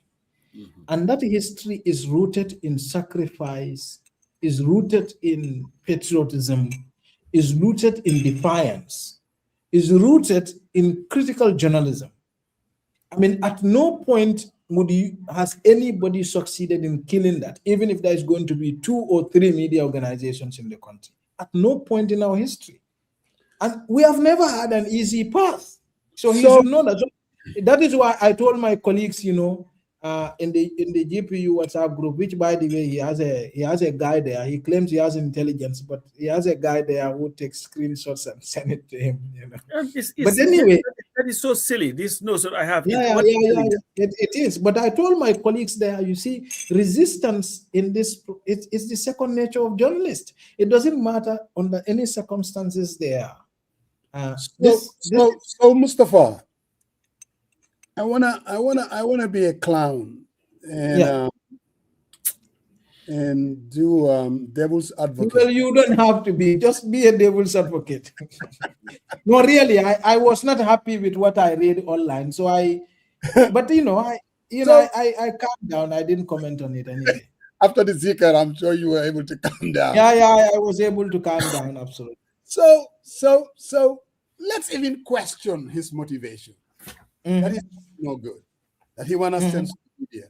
He doesn't like what he reads sometimes from people like you. But how about this idea that the media landscape has actually changed? I mean, 20, 30 years ago, 40 years ago, what you had was print media and few newspapers here and there, and they were all registered. Now, all of a sudden, the dynamics has changed. You have people like us, for the people, by the people. Other people in the Gambia, around the diaspora, Gambians, they listen to us. We come here every day. We're not even journalists. We say whatever the hell we want to say. Then you have somebody in Alaska, a guy, maybe up to no good. He has access to the internet, million followers, you name it. They're saying, look, the media landscape has changed. And maybe we need to go back and look at the rules, how we are governed. Isn't that a fair thing to say? Shouldn't we? No, it's not. No, it's not. It's not a fair thing to say. Hold on. You see, do that. Do you have a problem with the approach, or you just saying that no, just leave it as it is. Let people say whatever the hell they want to say. Absolutely, absolutely. You see, let's not for a second entertain the idea somehow that there is somebody who poses a threat to the government. That is why on all my social media accounts, I said, I have always put it there that journalism is not safe. Freedom is not safe. Democracy is not safe. We must protect it from the government. That's deliberate, because the only threat to democracy, the only threat to freedom, the only threat to press, the only threat to you is the government. There's no other threat in a republic other than the government. Government is the sum total of the power we accumulate and hand over to a group of the few to do what the hell they want. That's what government is. So the only thing that you and I have to resist is information. So resistance, you must not touch that. And resistance at no point has the capacity to overwhelm the government. The only threat that exists in this country from independence to now is the government. Nobody else. The guy holding TikTok, he doesn't even have 10% of the information ecosystem available to the disposal at the disposal of the government. If you sit here for the people, by the people, and say, well, Barrow gets $1 million he pay, instantly the government has the capacity to respond to that within 5 seconds or within 10 minutes to say this is not true and this is what is true. So government has no business controlling anybody. I mean, laws that are reasonable, yeah, they can be there. But for me, I am suspicious of any move the government does. Okay, you can be suspicious. Yes. And secondly also, there are laws that address everything you need to do. For example, if you insult coach or if you defame coach, there is already a law that guarantees you to sue coach, for coach to sue you, right? That is there. So in terms of the rights of individuals to be protected from being defamed, the law has already taken care of that. If you insult, let's say, for example, the president, these people have a bunch of laws to deal with you. They have defamation, they have sedition, they have all sort of things. Okay? So whatever you do, there is already a law that addresses those things. Okay? But what these people want... Yes, let me ask you a question. When you started your newspaper, The Republic. The Republic, yeah. Okay. I mean, did you have to go through any process of registering? Yeah. Yes.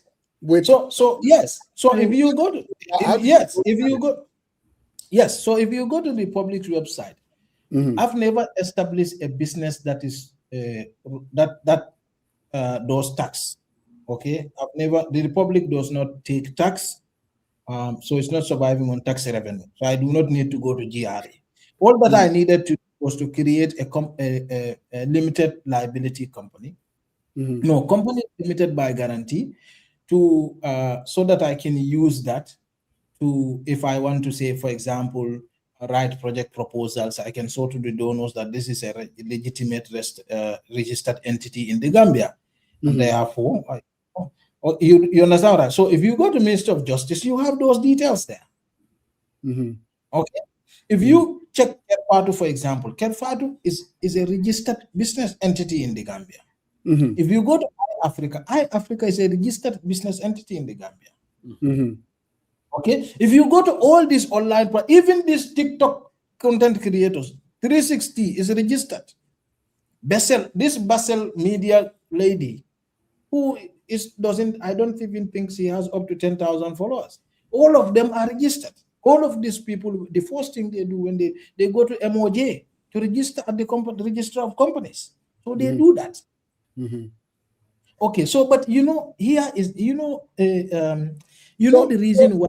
So just for my education, just hold it right there. You said Kerfatu, yourself, they went ahead and registered the company. Now, when it comes to radio stations, FM radio stations, do they go about it in a different way? Do they just register the business and then they have to register with? Because I've heard the minister basically say, for instance, let me just give you an example. KMC, they were trying to open a radio station, and up till now, they were not given. I guess they were not. They're not registered formally. That is political. Well, anyway, I don't want to go there, but it's their business anyway. I don't fight people's fight. So if Talib is aggrieved, he can fight his fight. This is just for my knowledge. What process frequency? Now? Yeah. They register radio stations. They register radio stations because radio stations, they issue them frequency. Okay. They issue them frequency, and when you are registered radio stations, they give you certain conditions. That in itself should be abolished. Right? No, okay. I'm not saying whether it should be or shouldn't be. All of those things, Musa. All of our positions should be. You see, this country, we have gone away. We have gone to a level that we shouldn't be allowing people to ration us freedom.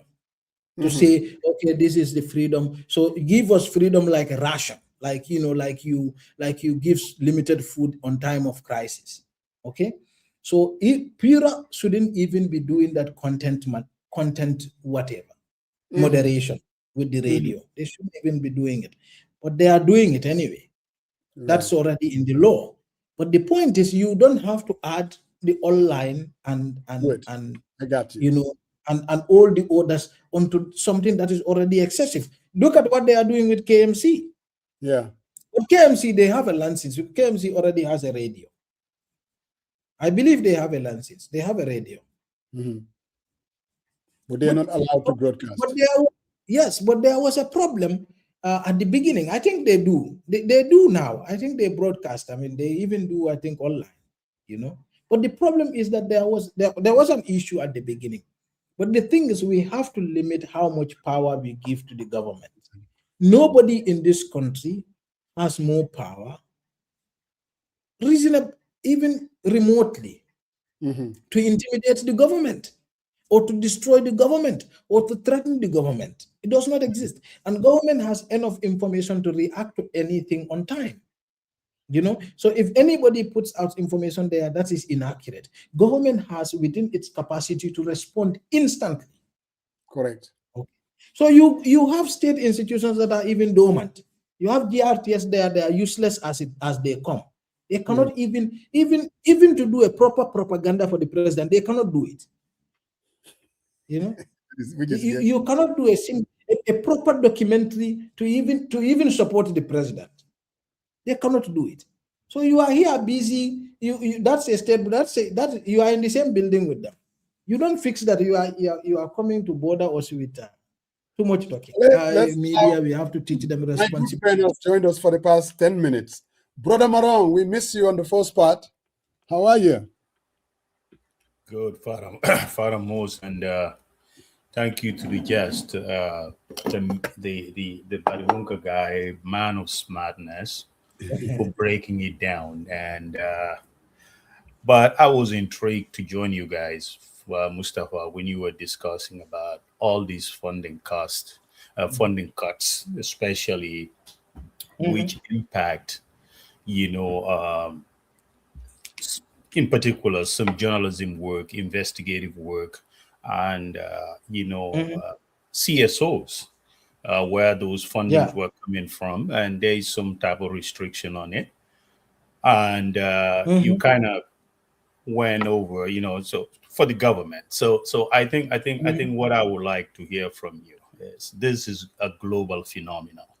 I mean, people who are giving are not giving anymore. I mean, that's just the reality based on global crisis, shift in technology and otherwise.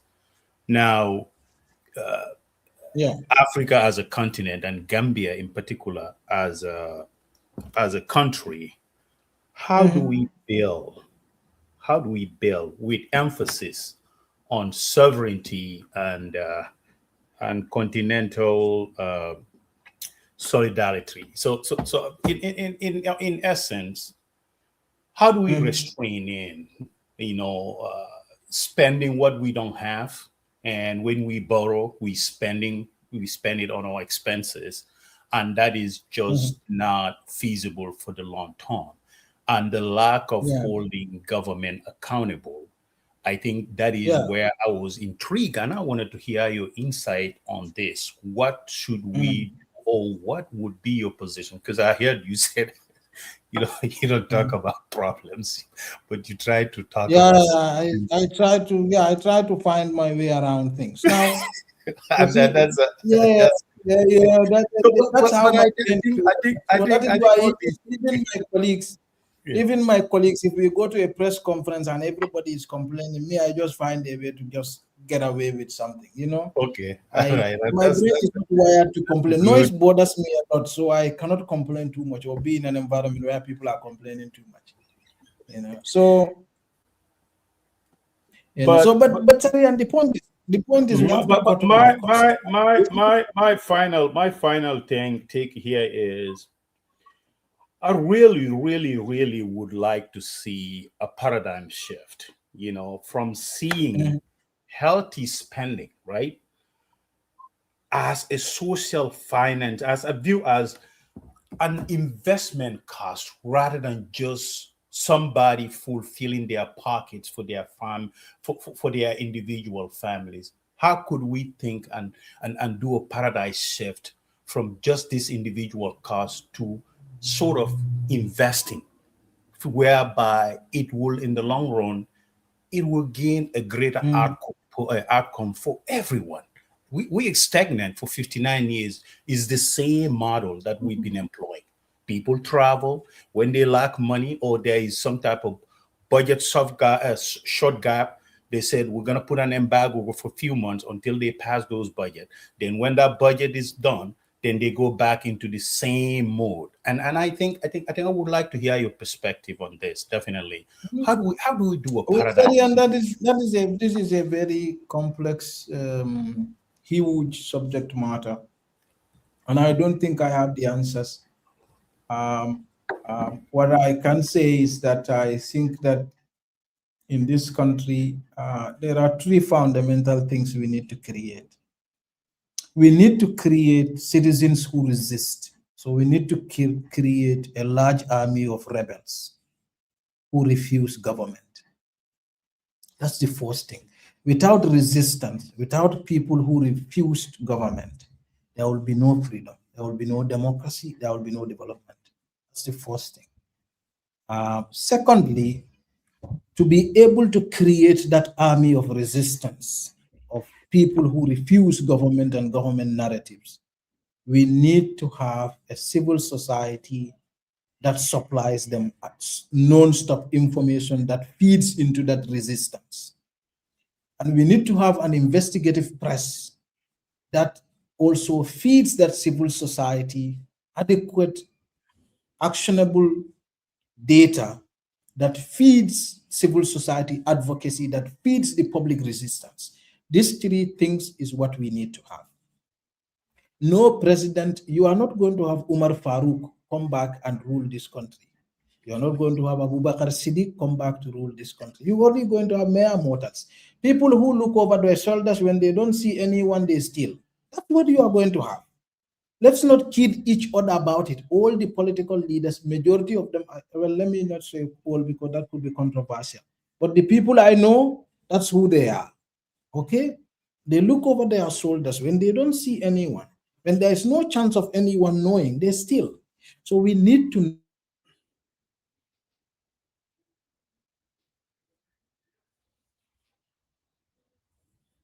resources. Okay, our own domestic resources that now funds and sustain this resistance. Okay, whether it's through our government, I hardly doubt it because government would not be interested in funding this kind of stuff.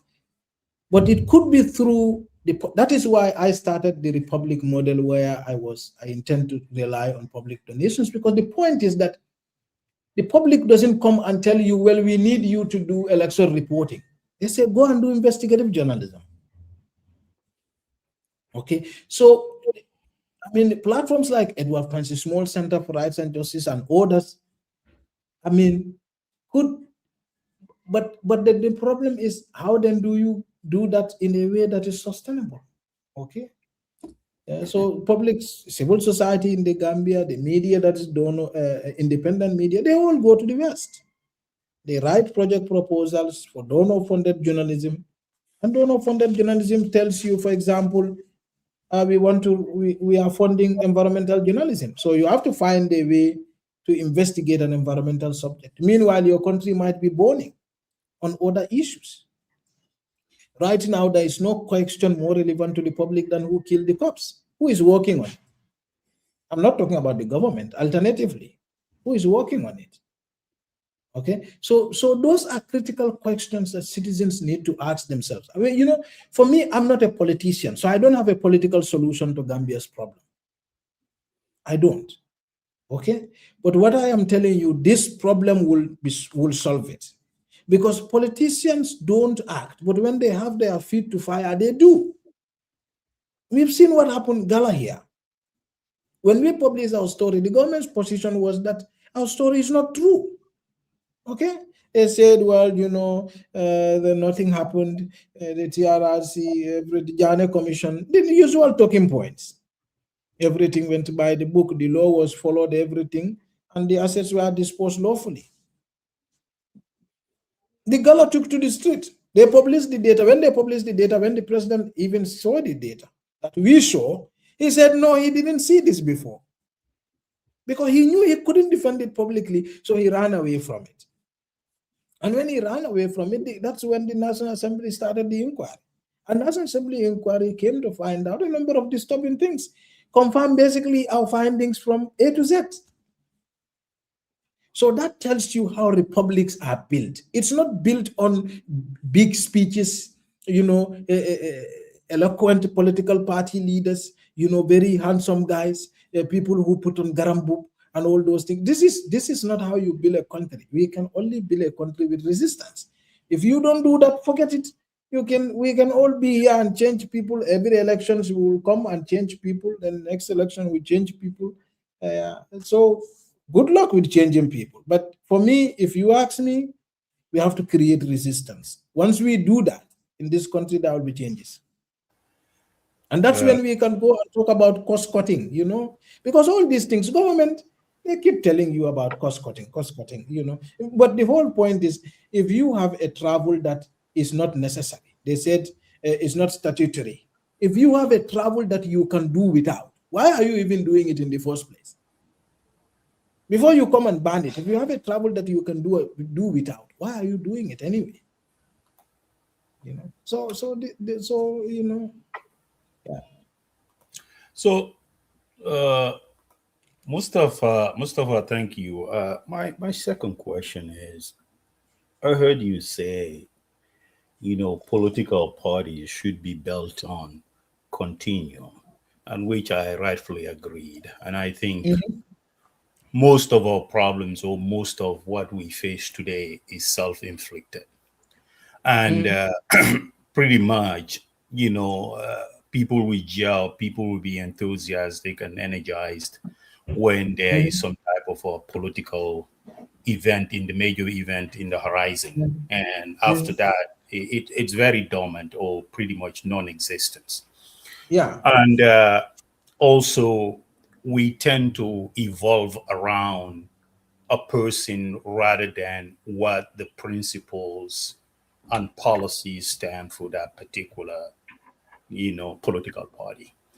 And I think sometimes when that happens, it creates some type of internal threat in terms of changing the mantle of leadership for the long run, because people are very satisfied with the status quo. People are very, very satisfied with what they are used to. And if you wanted to change it right in the middle, it brings conflict. And I think that is where we are most of the time. But my question to you is, where do we transition from here? Because we had Jawara, we have Jammeh, we have Barrow now, but is the same holdovers from previous governments.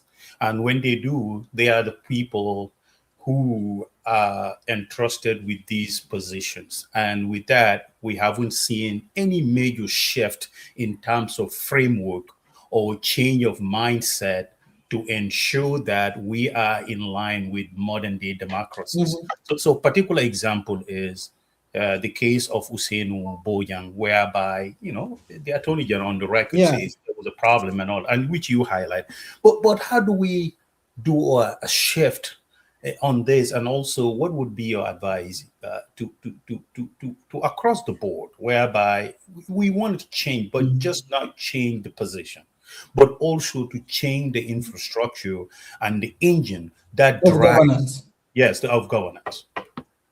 Look, if you want to change governance in the country, you change political parties. And that's simple. It's political parties that come to power. You change the people. Taria, Gambia mol kadiamle, but mume along kwa kamem for all about omansiade. To say it so that Musa hears what I am saying, what I have just said. It's what I said, Musa, is before you think we are insulting you, what I said is no. You say yes, but people don't necessarily mean a lot of what they say. I've seen that. Yes. Yeah, I've seen that. There are existing political leaders in this country that I've invited to my program, Verified. They refuse to come. I don't want to mention all of those. They are opposition. I see them loud mouth shouting all over the place, talking about Barrow and corruption, but they don't want to come to Verified. But this is this country. I mean, if you want to change your country, bro, we have to be serious about it. First, we start to have a conversation. Okay. Look at Iran. Let's learn from Iran, for example. Or as the Americans say, Iran. Let's look at Iran. So you see Ayatollah, right? He didn't want his son to succeed him. Now, but you see, when the campaign started, they kill. And they later only realized after killing, in the middle of the killing, that apparently in Iran, the snake had no head. So you cannot cut it. If the snake has no head, you cannot cut it. But that is how genuine revolutions are built. In genuine revolutions, the snake has no head.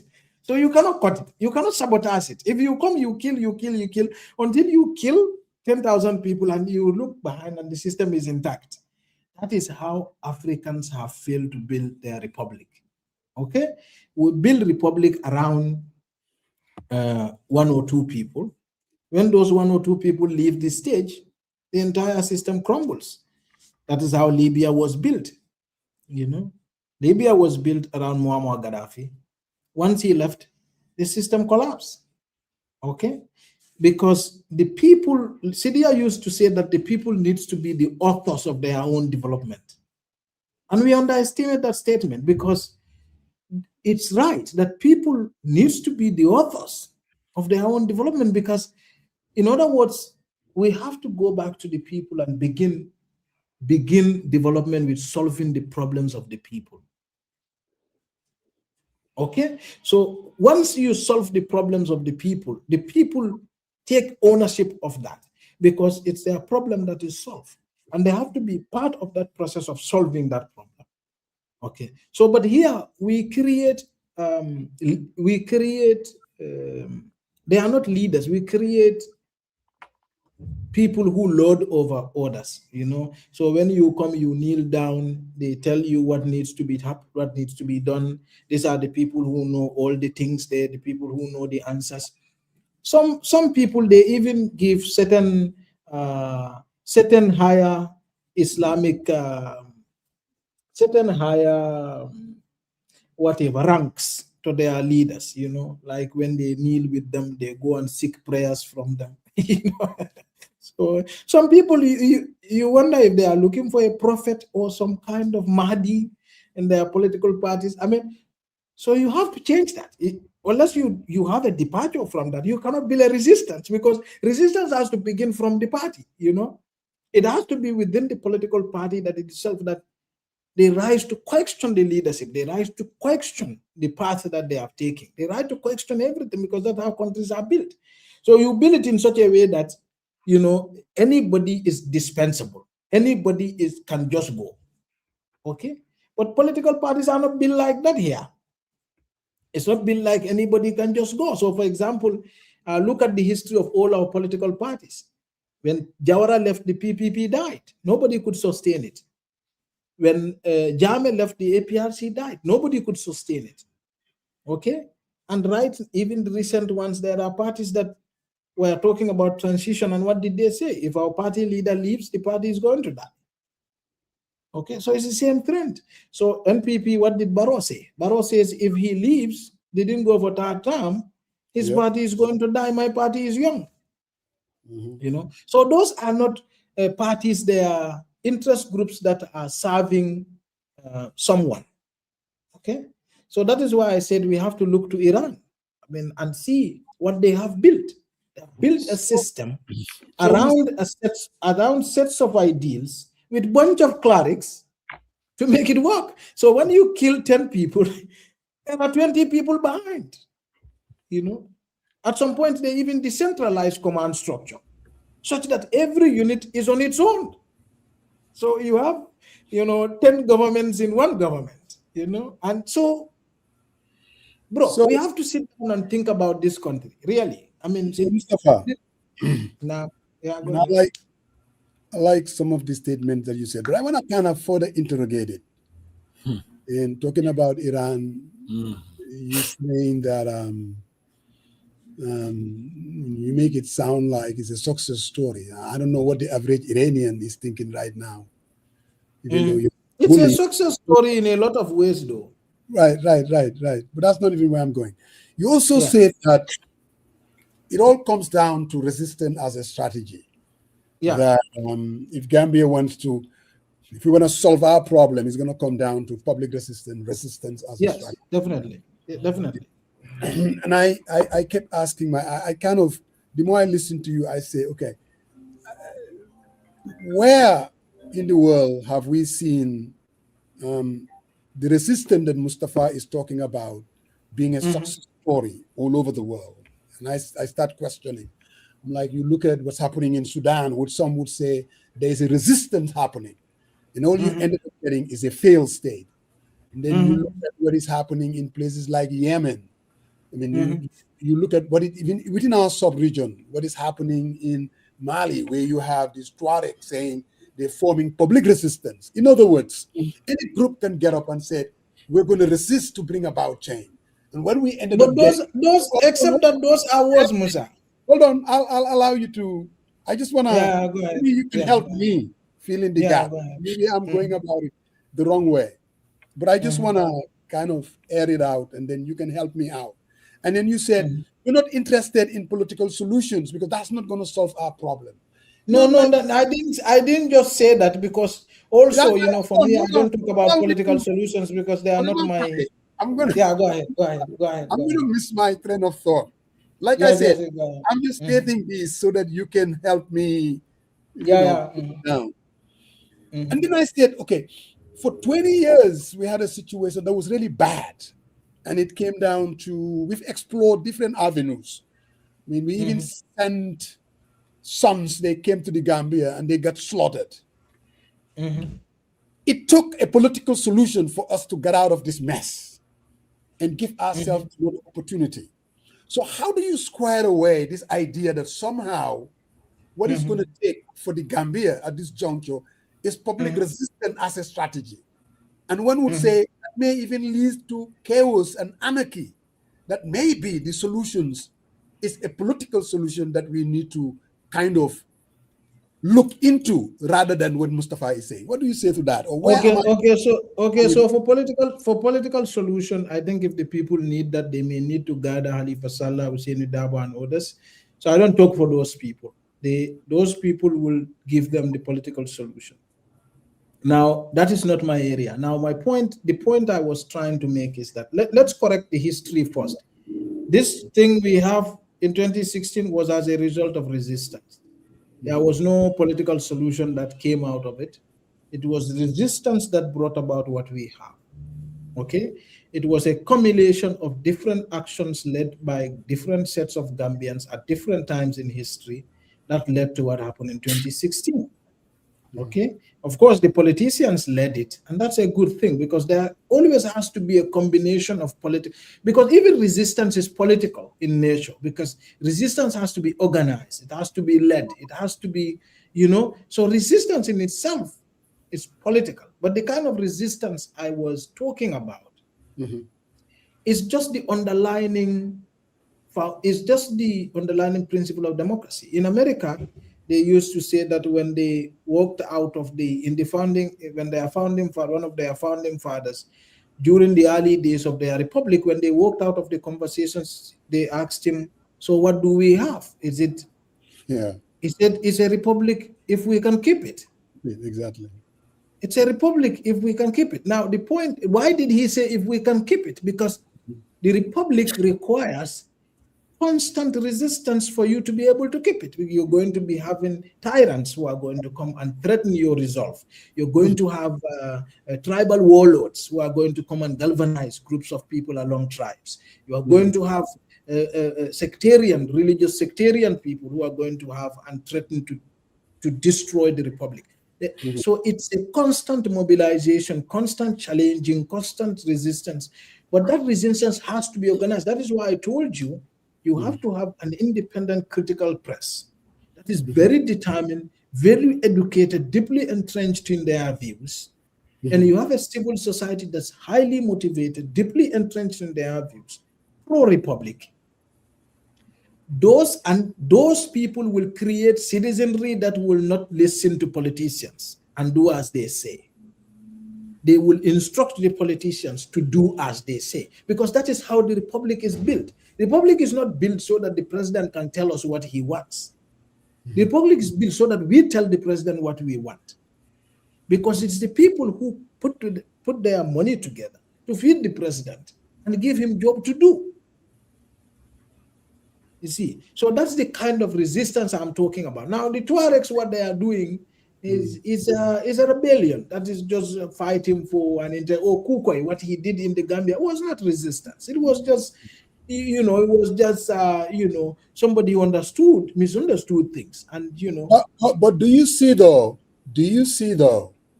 Where we can get into problems? Who defines or decides what is rebellion and what is resistance? I think it's clear. Because what I am talking about right now, it does not involve arms. Okay, so I wouldn't encourage anybody to take up arms and go and take on the president. I have so much respect for authority. Authority needs to exist so that the society coexists. And of course, authority is all of us that come together to submit. That's the meaning of authority. So I am not asking for people to not submit. Okay, that is a fundamental part of the creation of the republic in itself. Okay, but that resistance that I'm talking about does not require people to take up guns. Okay, but this kind of resistance that we are dealing with Ismaila, for example, Dr. Ismaila say, against the media service contract, we had a meeting. We told him that we are not going to subject ourselves to this regulation. That is step one. Step two, we are going to boycott your press conferences, not the government, his press conferences. And step 3, if you insist on going ahead with this, we are sorry. We will not be subjected to it, which means you can sign your law into whatever and keep it in some cupboard.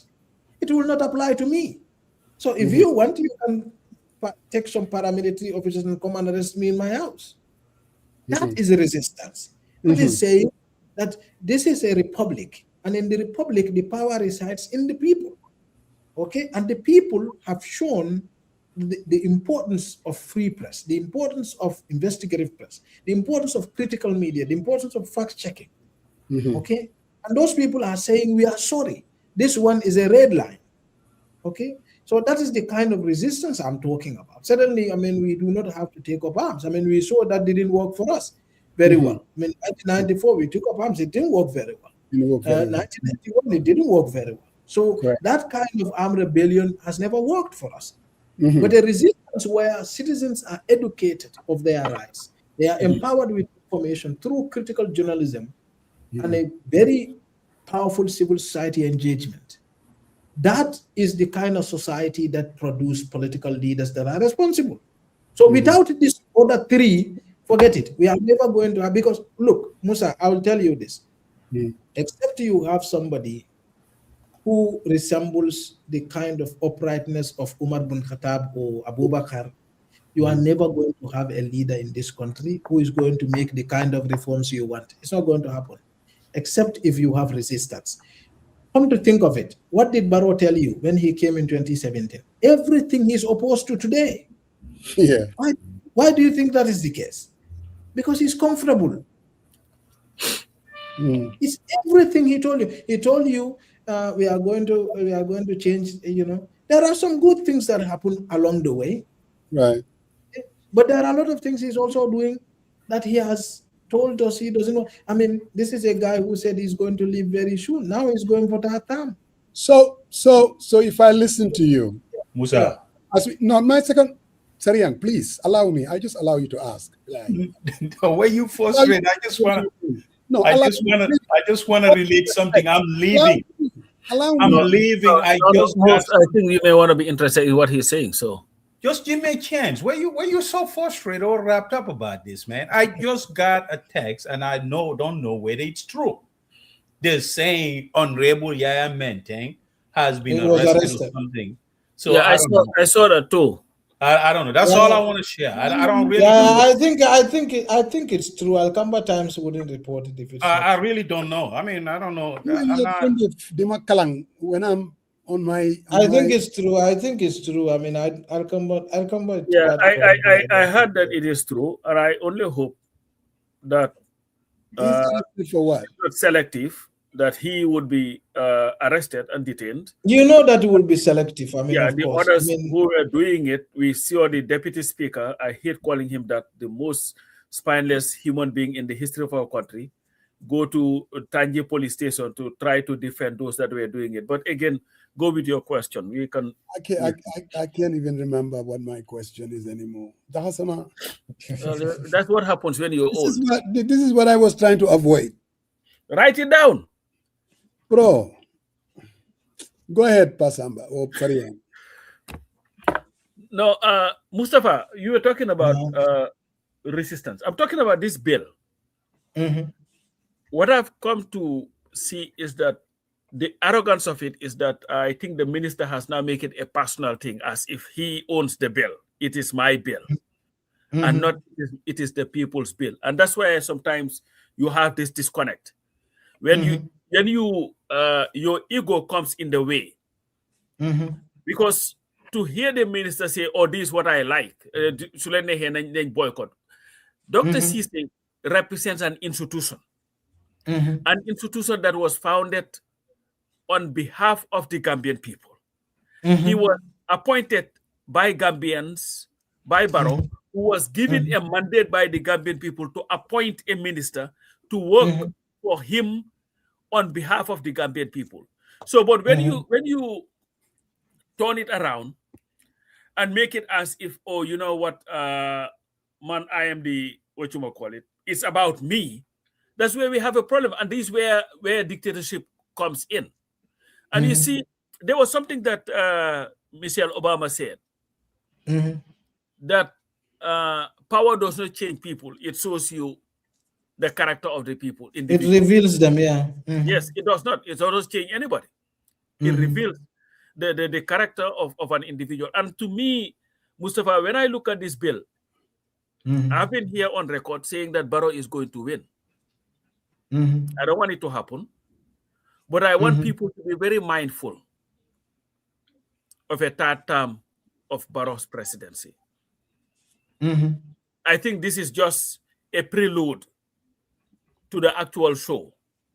Because if he has a third term, the amount of arrogance that you will see from this government would be unimaginable. Yes. Well, you know, but coach, you know, the problem with Ismaila, I don't know really.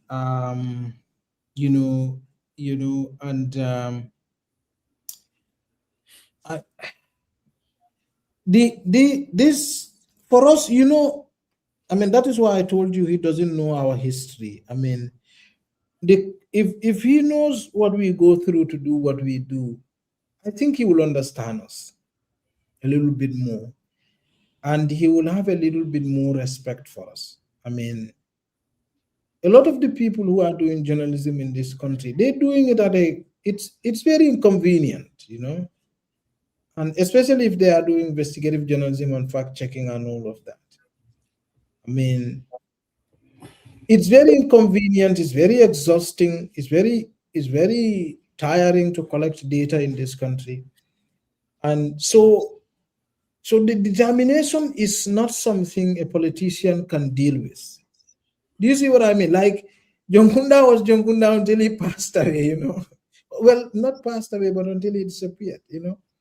And you see Uncle Sam still walk to Foraya. Yep. What do you think keeps somebody like that going on? That's not something Ismaila can understand. Do you see what I mean? Yep. So you cannot break a resolve that you cannot comprehend.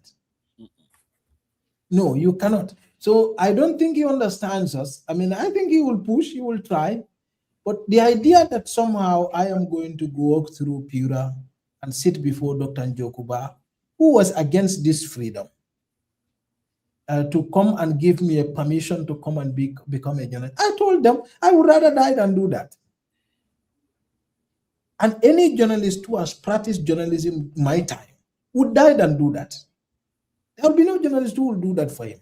So why would you have a regulation that nobody will obey anyway? Or you just have a handful of people at GRTS obeying? Because this is not going to happen with us. You know, so it's better he goes to the GPU and start to have a conversation. There's a lot more things we can do in this country. There's a lot more way we can help critical journalism in this country. We can help training. There's so much attrition rate in the Gambia. You know, all of the people, myself, I have started this journalism with. They go and pick other jobs, maybe with international media outlets, or they have left this country. They have left journalism at all. They go into places that pay higher. So instead of us sitting down to strategize, how do we retain more create more investigative journalists? When I started the Republic with my colleagues, I told them I'm leaving in 2 years because I'm tired. You know? So how do you not now sit down to create more investigative journalists so that if folks like me leave, some other more people will be there? Let's say 20, a dozen or more will be investigating and holding the government accountable. This is the question. How do we create more resources for journalists to do critical journalism? How do we transform the journalism education in this country to ensure more people are churned out of those institutions that have the capacity to hold the government to account? These are the issues that we need to be discussing. How do we ensure a proper media management in this country that ensures that journalists understands business and they manage media in a way that is profitable, and so that they can invest a significant amount of those resources in independent journalism? Because you see, Coach, there's a very scary trend in this country where you have businessmen controlling journalism.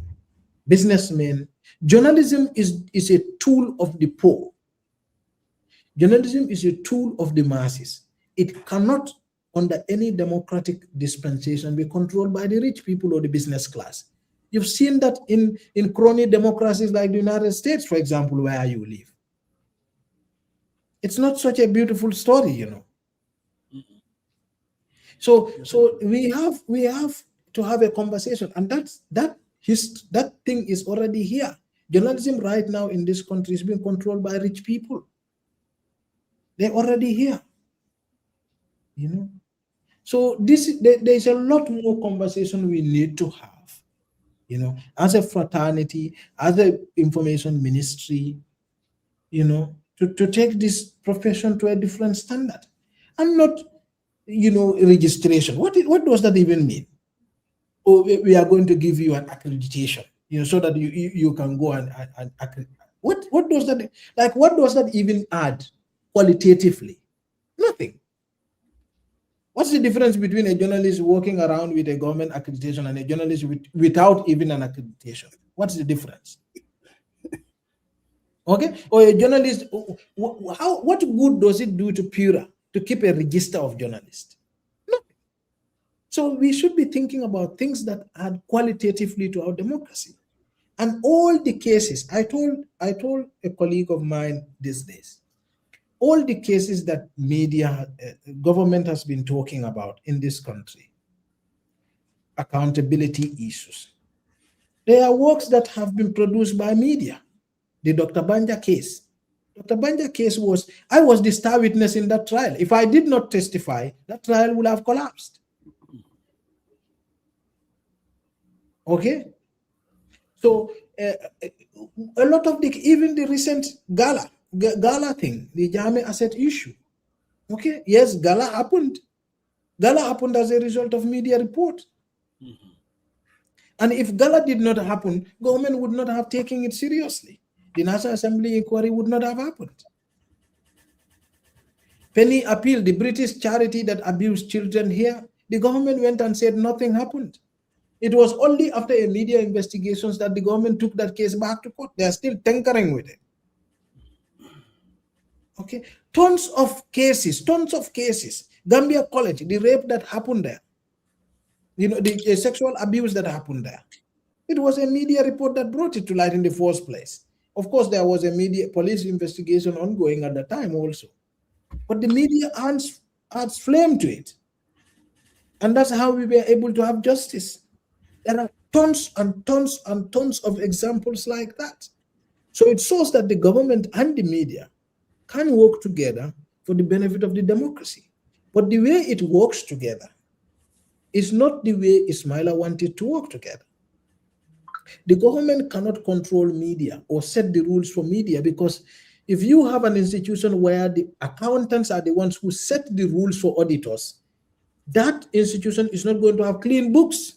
No. And that's how it works. So you want the government in this case are the accountants, and the media is the auditor. So you want the government to set the rules for the auditor, and you want a better outcome. It's not going to happen. So that is why we say, look, we can work together, but we work together in this way. Okay? You do what you do, and we do what we do. Okay? And there is a Chinese wall between us. Okay?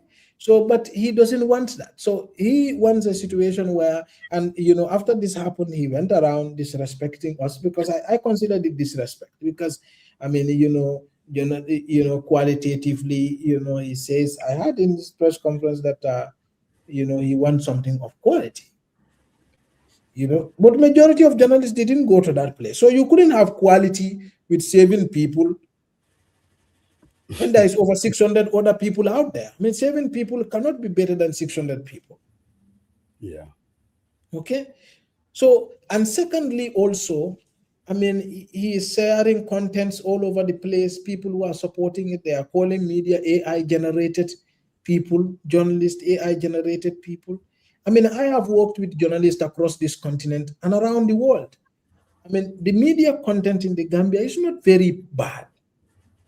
Okay, we need to improve. Yes, I complain about it myself all the time, but it's not bad. If you compare us to other countries, I mean, probably you can, in terms of investigative journalism, probably the contents that are coming out in terms of quantity in Nigeria and Ghana probably might surpass us. But that is also it. We have a better pool of investigative journalists than any other country I know of in this sub-region. Certainly better than Senegal. And you run there to so I don't even know. I mean, because and even disrespecting us is also not, because some of the contents he says, which source he endorses them, they also say, you know, I saw them listing media houses that have fought. You know, some of us are beneficiaries. You know, majority of the practitioners right now, they were practicing under Jame. But who were we? I can tell you, if you Google my name right now, and you talk about Mustapha and you talk about some key political events, go and find out who the analysts are. They were Dr. Caesar's students. They were his students. I was interviewing people like Esanjai, for example, as an analyst. He was a student at that time. He was not even a teaching assistant, I think. If he was, then probably he only had bachelor's. I was interviewing people like Amadou Kamara, and not just me, all the other people. You can ask all of them, people who were writing for RFI, The Guardian, all the others. These are the people they were interviewing here when times were tough as political analysts. Where was he? He who is talking about us, you know. I think you are now delving into Barra's territory. Where were he? Yeah, but this is the truth. I mean, for some of us, I mean, not only have we insisted a history that is written in blood and tears, in frustration. I mean, people have been taken to court. Journalists. So that is why I told you he doesn't understand us, because if you talk about media control by government in this country, there's so much memory that comes out. You think about people like Edward Francis Moore, okay? Even if probably, let's even forget about those. But you talk about people who have served under Jawara administration. A lot of them were frustrated. A lot of them were oppressed. A lot ended up losing everything. Job. Huh? Even Senator money. Yes, even Tix. But Mustapha, he was humiliated. These people were humiliated, coach. Yeah. And they lost everything. With all the history that we had, you know, I was a reporter during the First Republic and the Second Republic too. And I know the fight that people fought for press freedom in this country. And maybe Dr. Cisse needs to read the history of press freedom in our country and the fight. Because I remember even Jawara, the first attempt to have a media bill, that Jawara decided to, you know what, I'm not going to sign this, I'm just going to let this die a natural death. Was as a result of resistance from the data hiders and DA Jawas of the world. But what's the solution to this? Because we cannot have an impasse. So what do you think needs to happen? I heard you say a dialogue between the ministry and the GPU. But do you see a situation where there can be a conversation where they would come to an agreement as to what needs to happen or not happen? I think there will only be a solution if Ismaila takes it to the base. By that, Ismaila has to negotiate from a position of good faith. Okay, and a position of good faith is, we have told you what our red lines are. Okay, and so you take this back. These two regulations, draconian regulations, take them back, okay? And then we start a dialogue. When we start a dialogue, we can talk about other things. If we want to empower, we can work together on finding a way to empower the Media Council of the Gambia. We can look at the press accreditation system and strengthen it. We can together contribute and train journalists. We can sit at the table and talk about our differences. You know, I mean, I went to State House dinner as a gesture of good faith. Okay? I sat next to the president to listen to him too, to hear from him what he thinks about my work. That's why I was there. Okay? So we don't have any political motive. If we have any political motive, the kind of trouble we can cause to Barrow is significant. Okay? So journalism under Barrow administration has been very mild. It has been totally apolitical, except few incidences. And you even in the advanced democracies, there are media houses that are aligned. Okay, but you have a very strong independent press in this country. But don't confuse independent press with an opposition press. Okay. So, for example, my job is investigative journalism. And if you are sitting down waiting for me to write a beautiful story, you're going to be sitting for a very long time because there is hardly any wrongdoing that's a beautiful story. That is my point. Okay, so that is the problem. So he needs to come down, sit down with the journalists through the Gambia Press Union. But the first thing to do is to dump those two regulations. With those two regulations in hands, we cannot sit at the table. If you are coming to the negotiation, you have to do it in good faith. So for us, that's the point, right? I heard there are attempts.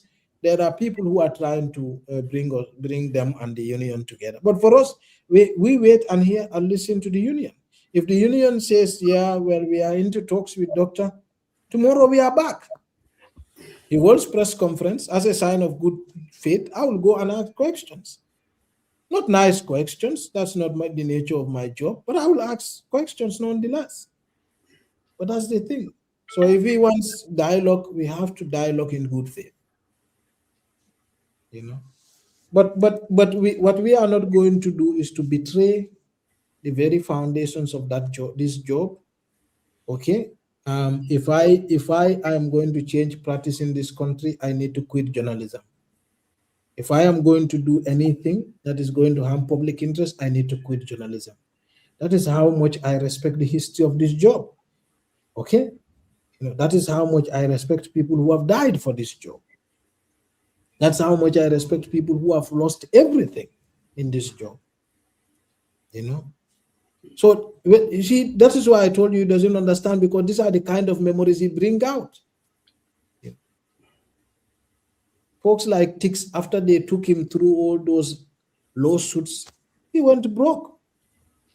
His media houses couldn't be sustained. In the end, how did he die? You know, they did that to almost every journalist in this country. And you sit down there, some minister sitting in the AC, you are lecturing me patriotism. When we started Malagan, we had no funds. We started Malagan on our own resources.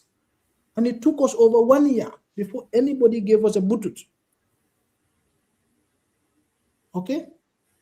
And we sustained it for 4 years while I was there. It's still existing. So we need to respect each other, you know? Definitely. Yeah. Sarian almost. Sarian, go ahead. No, I'll let my Koto go ahead. He looks distracted right now. So go ahead. I'm distracted. I'm just... No. No, and I apologize. I think I should have let you say whatever you wanted to say. Yeah, but I think that was breaking news anywhere in any news. I was my train of thought, and I thought it was the usual. No. Yeah, you know, I was not aware. You know, I'm detached a little bit because I'm busy. But Faramos, you can go ahead. I give you a floor, Farah. It's okay, Musa. It's okay. It will be all okay. So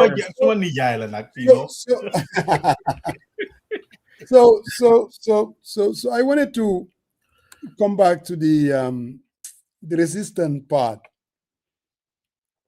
Mustapha. Looking at our current, I can see that worries Musa a lot. Huh? A little bit, especially as we get to 2026, and I'm looking more of a political solution to change our situation. And when I hear someone like you that I held in high regard saying that it's going to come down to really public resistance, I'm like, and that political solution, you know, you're saying poo-poo against it. Let me allow politicians to do that. Yeah. And like, so at this juncture, though, I know you said the Tuaregs, that's a rebellion. Yeah. And what we need right now is a resistance to basically Yeah. change things in the Gambia. How would you, Yeah. describe that specifically, not just, Because Musa, the reason why I say resistance is Musa. You see, we have been changing governments from 1965 to now. The only thing we have not had throughout the period is a resistance. I would give this to Barrow. I think that Barrow is the most tested political leader in the Gambia. I think he's the most challenged. Maybe I'm wrong. Maybe I'm wrong, but that's what I think. I think if we look throughout Barrow's tenure, we can see how public resistance can make politicians do something they don't want to do. How many times did the Barrow administration take a move that they take a U-turn after the public resistance? Yeah. That is the kind of thing I am talking about. So you see, what I am against is to change the government, right, and leave the infrastructure intact. So you change politicians. Oh, okay. Just to show you, just to show you, 2016 backwards, we have Jame, right? Right. The people who are in power today, overwhelming majority of them, they were opposed to Jame. They told us everything bad about that system. When they took over in 2017, towards now, they maintained 75% of what they said about Jame was bad. They maintained them. Okay? They didn't change a lot of things. They did cosmetic changes. So that tells you that politicians can be comfortable when people are sleepwalking with them. Okay. Okay. Let me. That is why I told you. That is why I told you there is no country in the world that rely on the political class. In the US, where you reside, US is built on the idea of resistance. Okay, there are private media, the public. There is frequent protests. The public is challenging. The private media is challenging. Private media. Okay.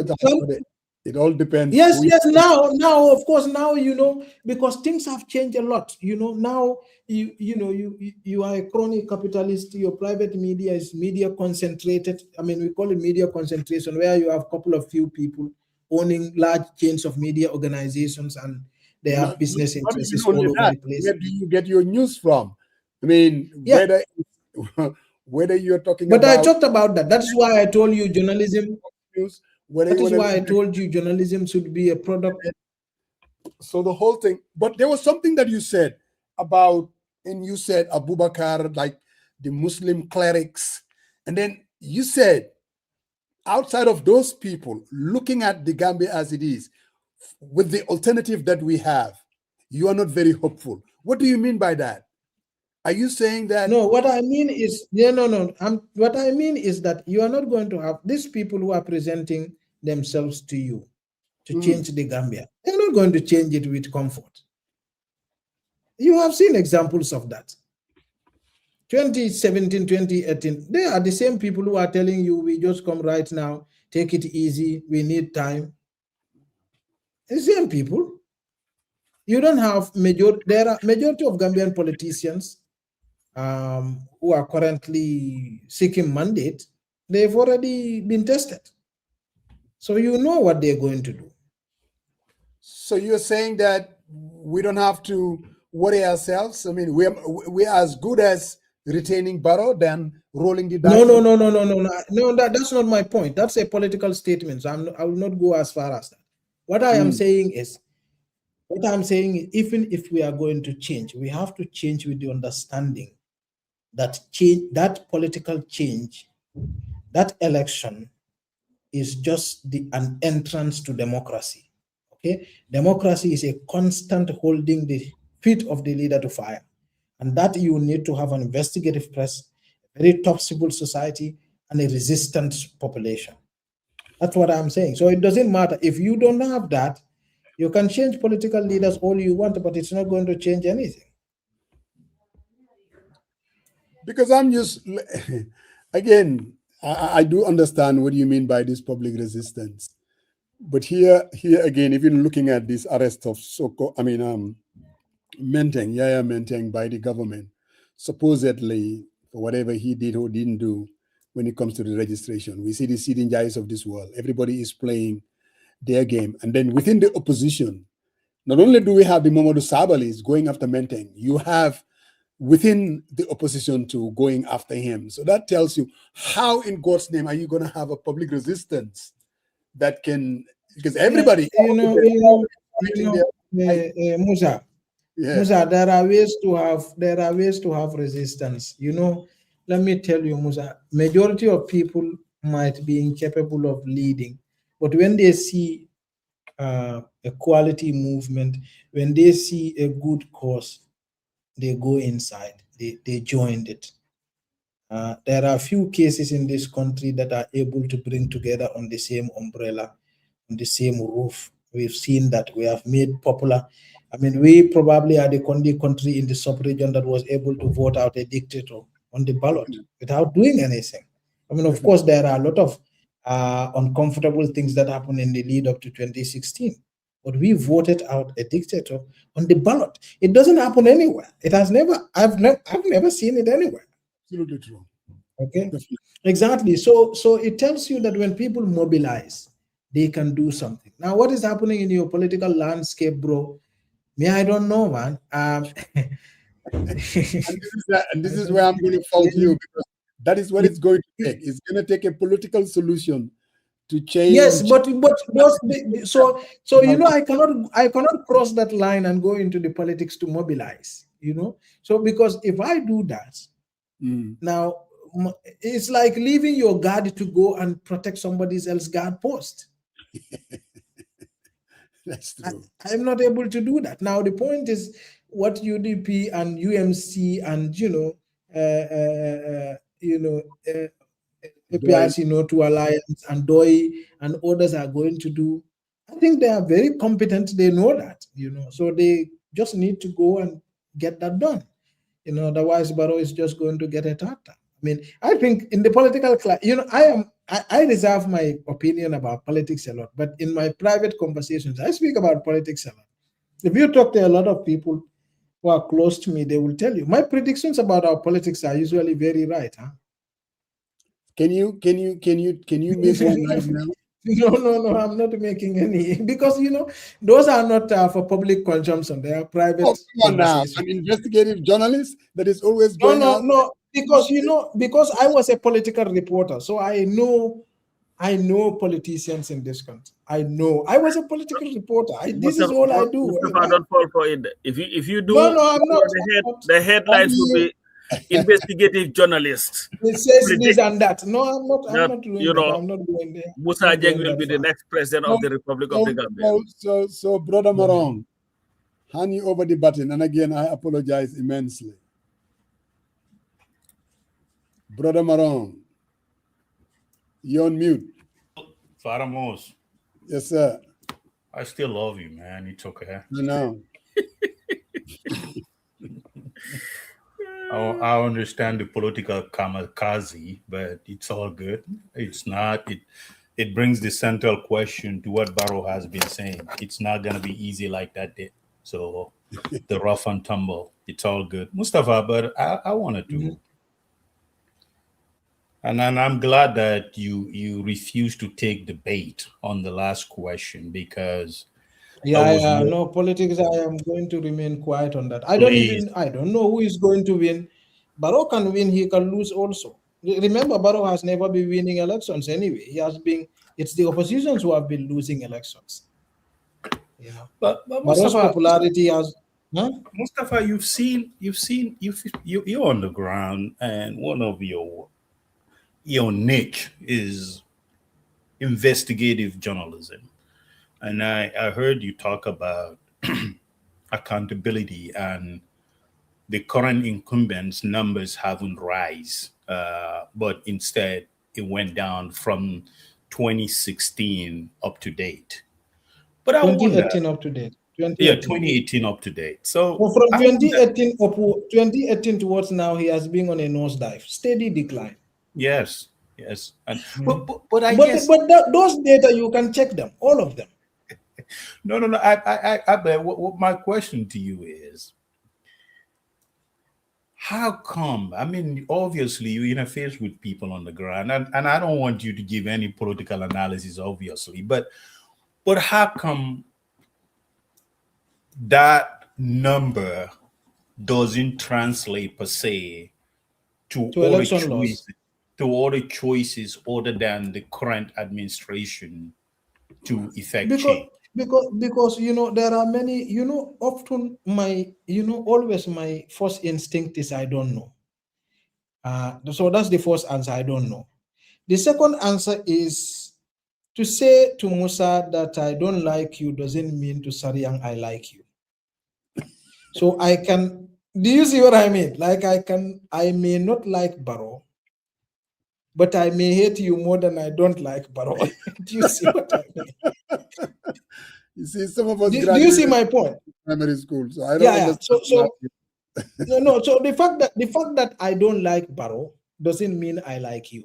The fact that I don't want to vote for Barrow doesn't mean I want you to replace Barrow. So if my hate for you is stronger than my hate for Barrow, I would rather keep Barrow there. That's the second point. The first point is I don't know. Remember that.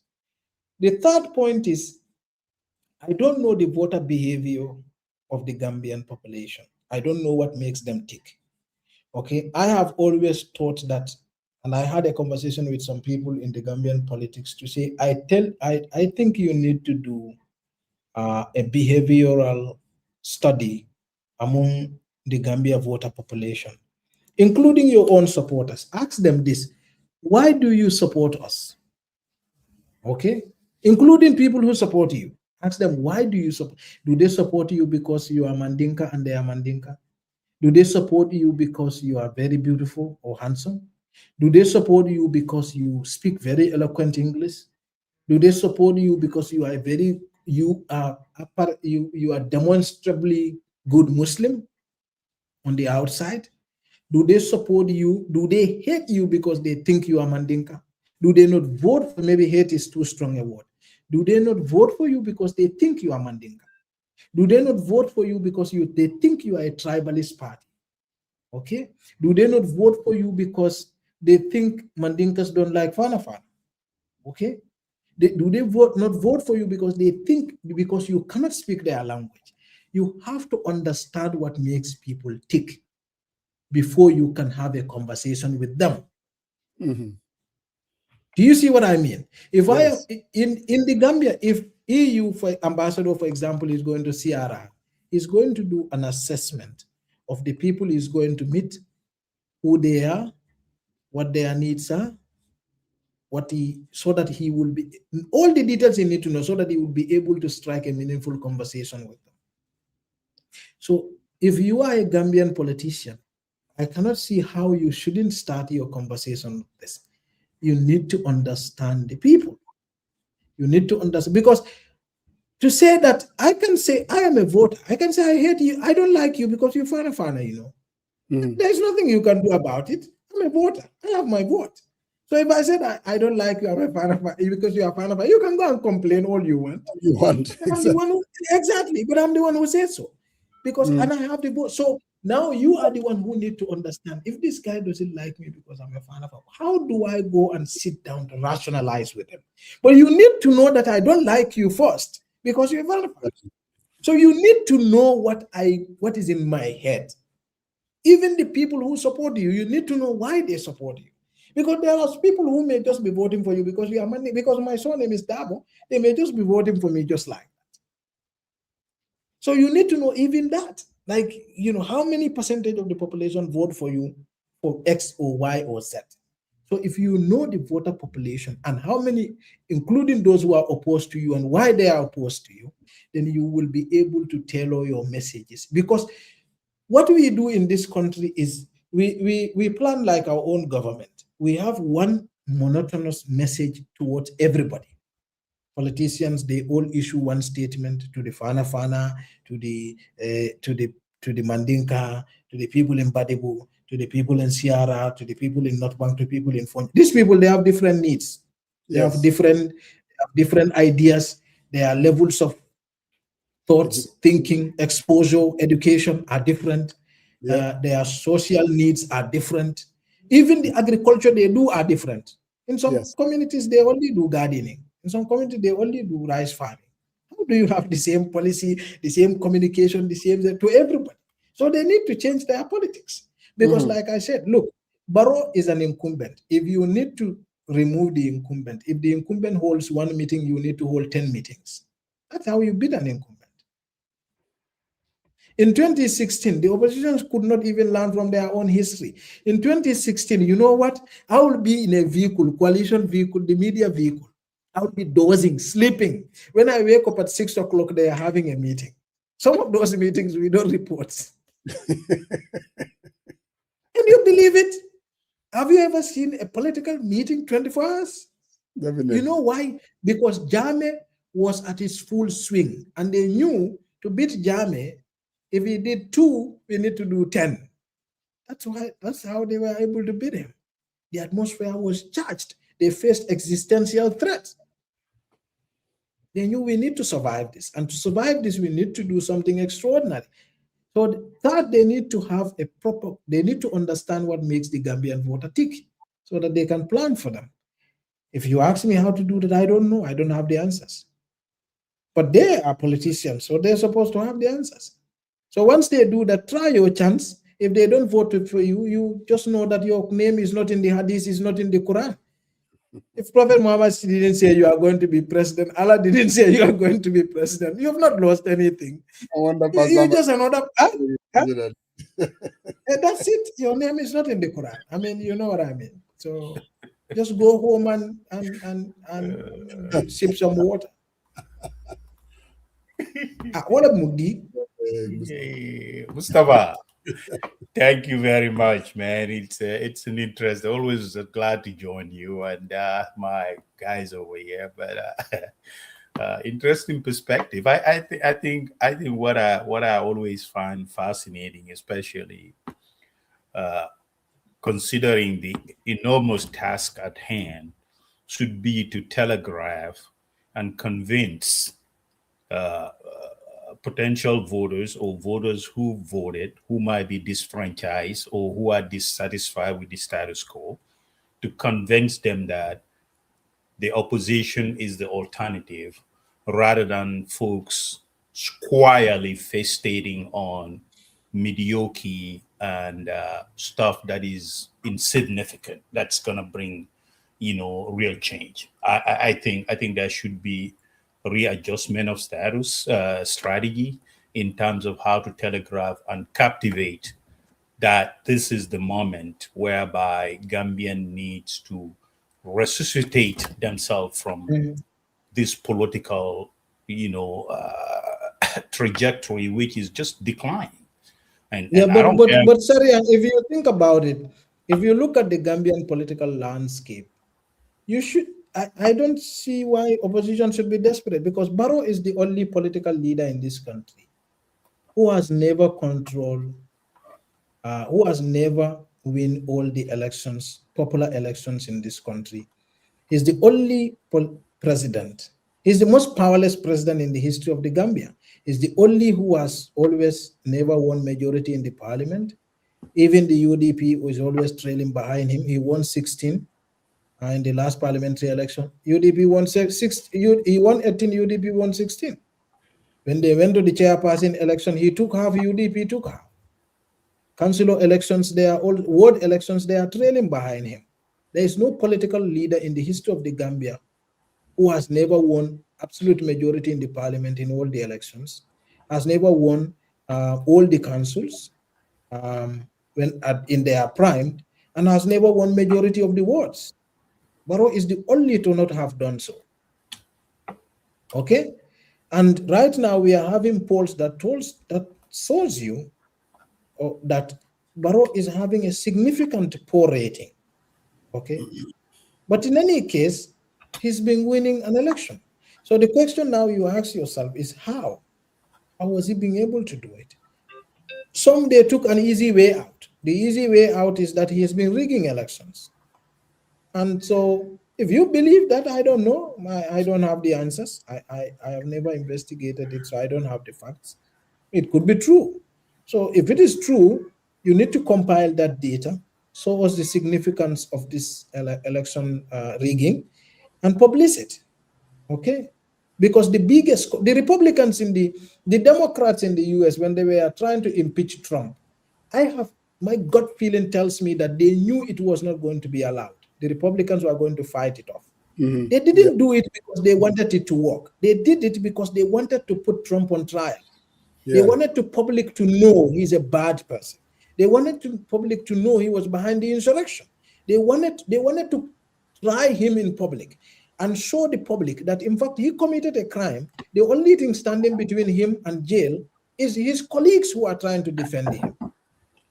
So the biggest court is the court of public opinion.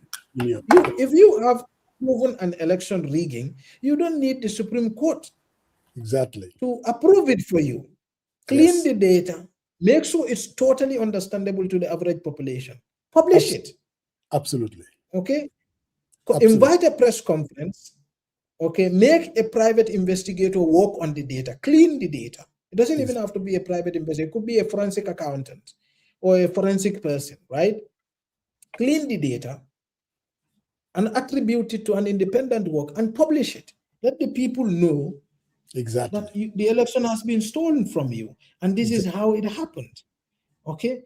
The court of public opinion is there if you lose the Supreme Court. So there are different ways to behave in a democracy. But in this country, like I said, my understanding is that I don't think we have people who we need to change the way parties are run.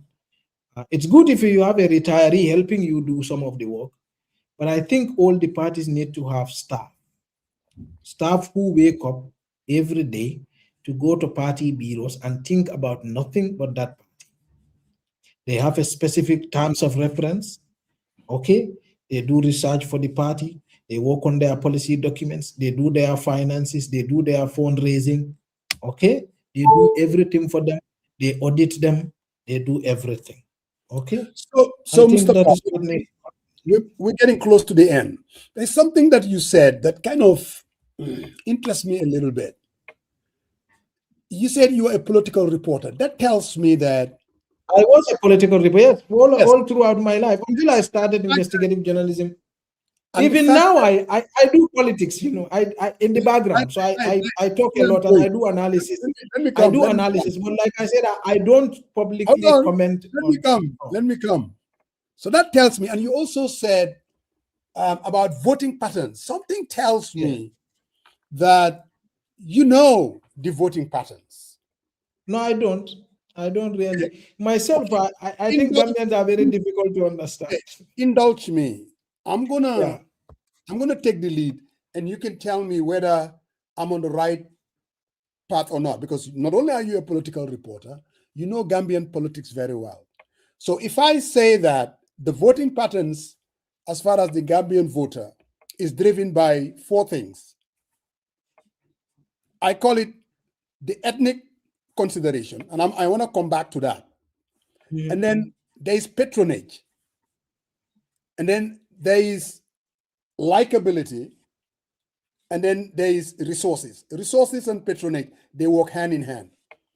And the ethnic dimension, I want to say, Gambians don't necessarily vote for, let's say, I'm not going to vote for Sariang Marong.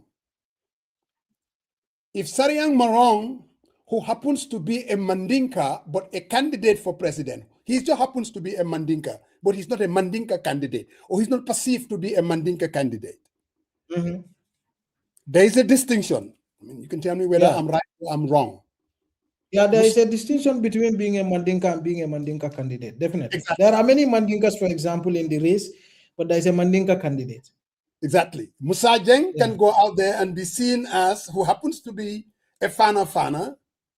Yeah, but not maybe a Fana. Not necessarily the Fana candidate. It's perceived to be. Because the Fanas, there is also a block voting here.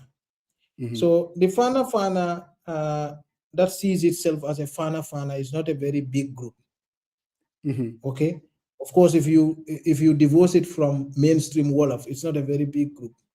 But if you add it onto Wolof, it's a very big group. But if you, let's say, for example, let's take a smaller group. Let's say, for example, Jola. Jora, when it comes to presidential election, they cannot do block voting for a party leader. They rarely do, except if there is they see a candidate that they, maybe if, for example, Musa, you know, this is an uncomfortable subject anyway. But my point, let me summarize. No. Okay, wait. Let me summarize just one point. I don't think ethnic voting is bad. People exaggerate it. You see? That is why I said you need to understand people and we go and talk to them. So if somebody says, I'm going to vote for this guy because he's Mandinka, you need to go and ask that person. Why? Go and have a conversation with them. Let's look at this as a governance failure. Okay. Politics is about choosing somebody to go and be in charge of resources. We have a governance system where only people who are in charge are in people who benefit. Yes. So, for example, the government, they can decide to, even media houses, they can decide to blacklist them. They've done that here. Okay. If you are a consultant, they can decide to not just boycott you. You can see, you heard Dr. Caesar say, government will boycott you, government partners will boycott you. You heard that, no? Yes, I heard that. Now, so we have a system where the only way you benefit from it is that you control it. When you have a system like that, people go into, they compete. Okay, so if I am a Mandinka, you see Mandinko, you hear Mandinkas tell each other, hey, you know, that is to say, we'll be foreigners in this country. You definitely know I am not going to be a foreigner in this country. This is fear, right? Nobody can make me a foreigner in this country. This is fear, right? And Fuller say the same thing. If you allow Hussein to become president, you're going to be deported. I had a friend who is, there is nobody more Gambian than him. He says if Hussein is going to be president, he's going to be deported. Now, this is fear that somebody created himself and he put himself inside it. Now, but take it aside. Think about this as a resources. Okay, so if we have to vote and we have to choose somebody to control resources, and the only way you benefit from it is when you control it. This naturally gets people to now go into their kabudus to go and form what is called tribal alliances. Okay, so if these other people control it, we will not be able to benefit from it. If these other people control it, we will not. So for us to be able to have a chance against this phenomena, we need to have good governance in the first place. Dismantle a system where somebody can decide who benefits and who doesn't benefit from state resources. So the Fuller will not have any fear that he can be prevented from enjoying his rights. The Mandinka will have no fear that he can be prevented from enjoying his rights.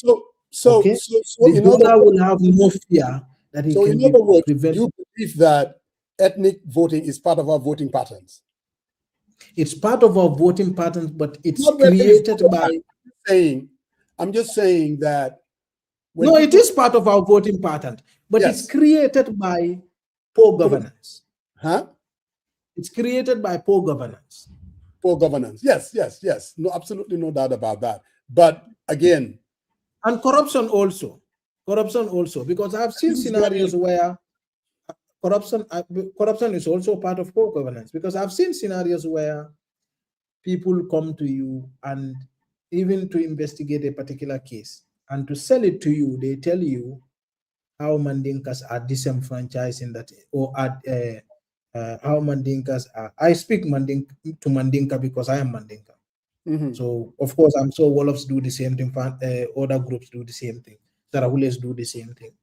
I've had situations where people come to me and say, look, when you investigate other people, nobody do anything about it. When you investigate Mandinkas, they arrest them, they fire them, and they count a number of them. Because look, if you are trying to prove to me that Fullers are violated in this country, you will have examples. I'm telling you, because the state has committed crime against every group, everybody in this country. So how many Fullers can you not? If you want to find 50 Fullers, if you want to find 50 Fullers who have been disenfranchised or 50 Fullers who have been harmed in this, you will find it. If you want to find 50 Wolofs who have been disenfranchised or harmed, or you will find it. And if you want to have those people even harmed by a Mandinka, you will find it. So if people want to create this narrative, they don't run out of examples. It's not possible. So they give you all sort of examples, but the bottom line is this is poor governance and this is corruption. That is what fuels negative ethnicity. And I'm not sure if the right word is tribalism. I think there is a difference between tribalism and ethnic voting. Ethnic voting. Yeah. Well, I think there's a significant difference here. Mustapha, I got myself in trouble. There they go again. Program would absolutely be great without Musajeng, the wicked tribalist. The other person. Because because these things, tribalism is actually also, Madi and I has a whole show for 1 hour 30 minutes where we talk about different forms of tribalism. Another consequences of tribalism is also censorship. Censorship. Yeah. So if I am a Mandinka and you speak truth to me, the easier way to censor you is to call you a tribalist, because once I said you are a tribalist now, we have something to deal with other than the fact. Do you see what I mean? Now, this may be true. I'm not saying, I'm not going to speak for you, so you have to speak for yourself there. Coach, not so. I cannot speak for him there. But the point I'm trying to make is tribalism is also another rhetoric people use to censor you. Yeah. That's one aspect of it. Another aspect of it is it's also projection. A large number of people who are tribalists themselves call other people tribalists. That's also called projection. Absolutely. So, for example, if you don't like me and you don't have a way to say, I don't like you, because if you say that, people are going to criticize you. So you can call me a tribalist. In other words, you have to give a bad name to a cat to be able to kill it. Either that he had stolen my something or something, That is another way of tribalism. There are many layers to all of these things. But the problem is that we don't have sociologists go to dissect this at the societal level so that the people understand it. And that's what Dr. Caesar should have even been busy with. I don't know why he's busy with this media service regulation. He should have been busy with dissecting, tribalism within the context of our politics. I mean, as a university professor. And, but this is the thing, bro. I think that this society needs a lot of conversation, a lot of understanding, a lot of conversation. And Bori Bojang, you said, let me admit it, I'm a tribalist. That's a fact. As long as you admit that you are one, then I'll admit that I'm one. Then we can move on. But for the question was, we were trying to say the voting patterns in the Gambia. And for someone to say ethnicity, no, I think the voting pattern. But also that there are people who get votes depending from tribes they are not from.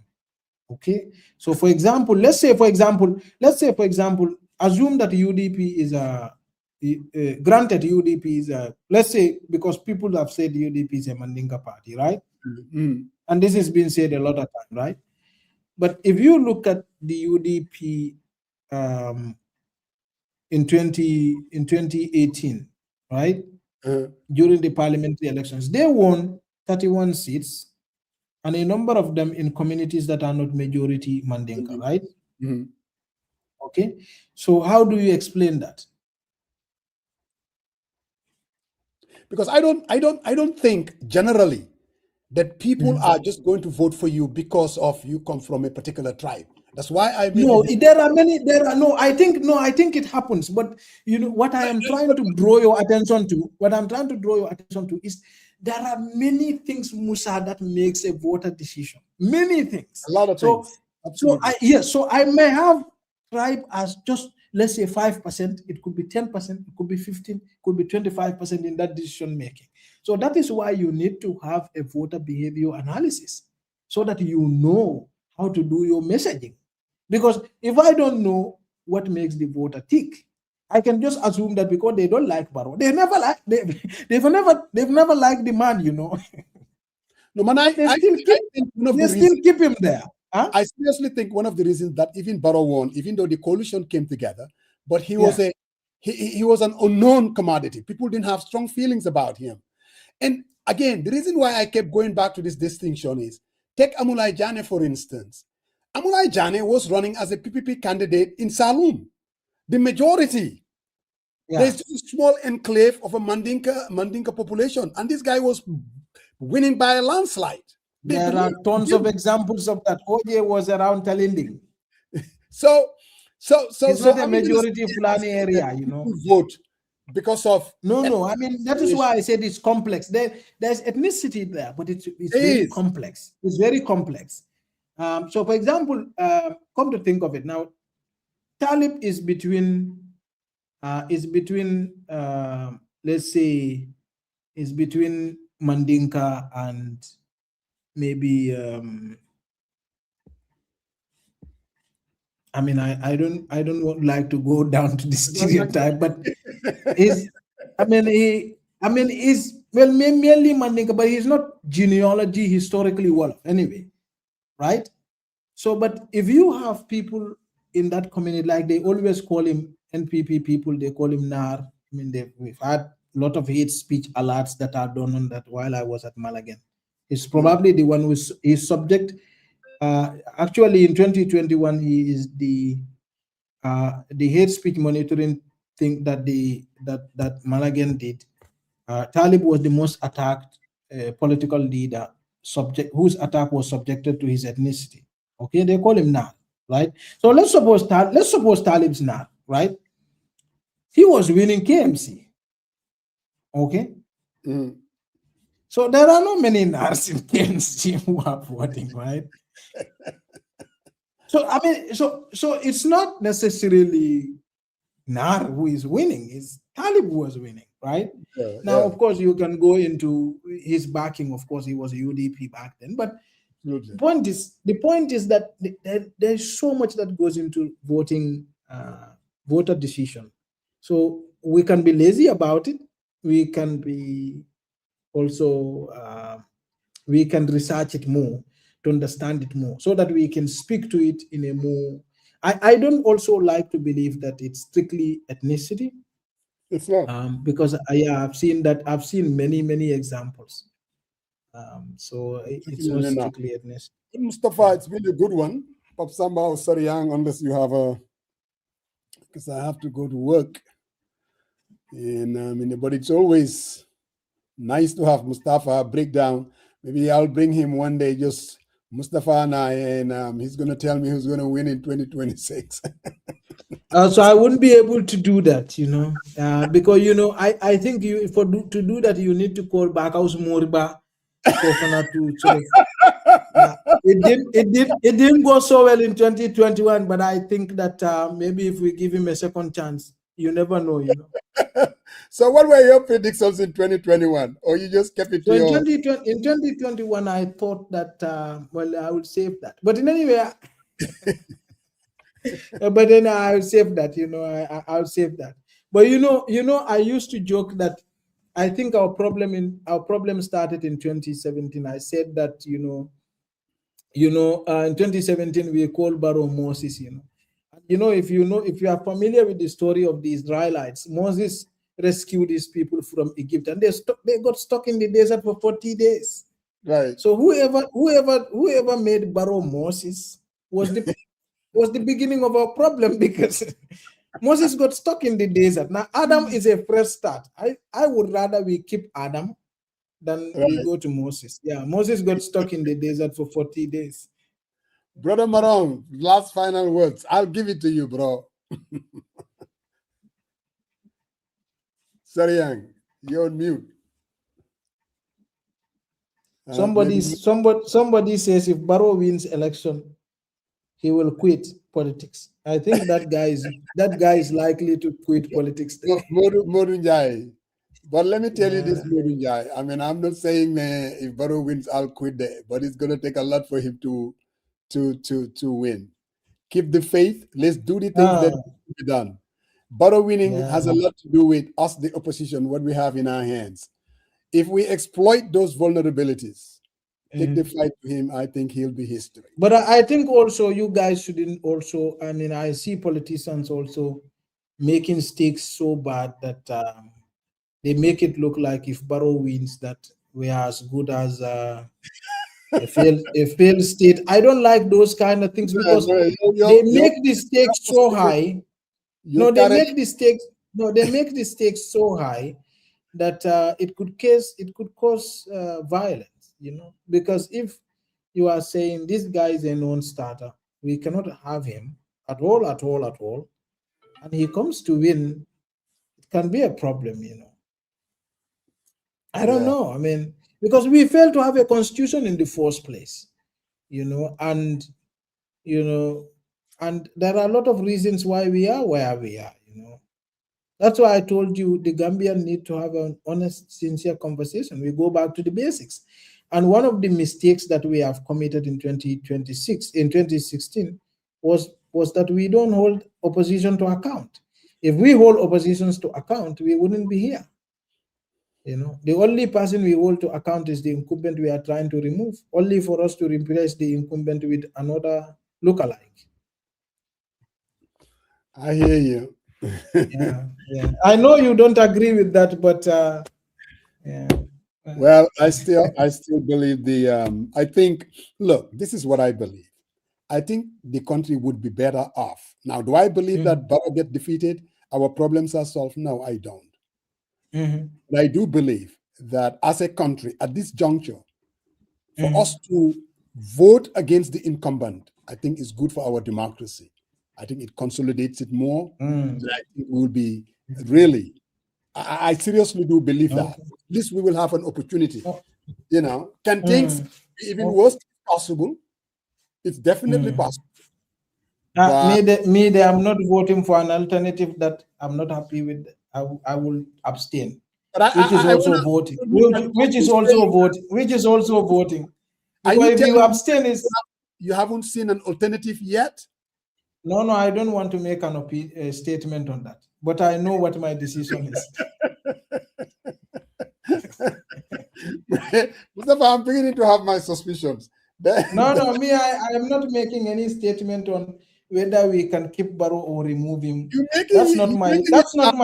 Telling you. Let me say this. By you saying that, I think it's Barrow. I swear to God, I really think. No, you want me to be opposed to Barrow. The Constitution doesn't allow me to do that. It says that the media shall hold the government to account. And so long as I have a goal, I have a post, a guard post, I cannot leave my hat and be citizen Mustapha based on. No, I cannot do that publicly. If I do that, that I am the people. If I say, for example, we need to remove Barrow, that is like election campaign.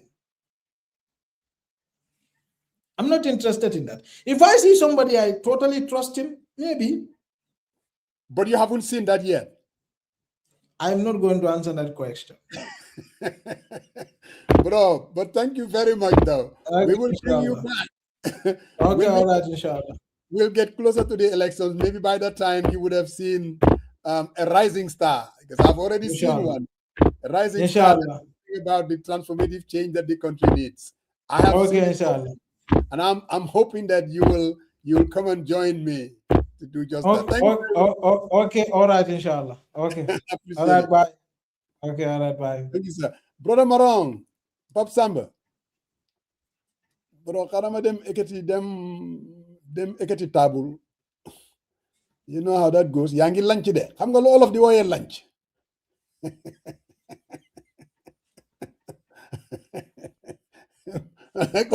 Maneko yangi lunch de. De lunch lo fimne da ngay sakar mi. You're on mute. Mane fimne da ngay xam nga da nga lunchoon fimne da ngay sakar mi. Mum nekk ma ngay sakar mi kay. But anyway, Nyauru will be our guest on Sunday. No, bro, I would love that.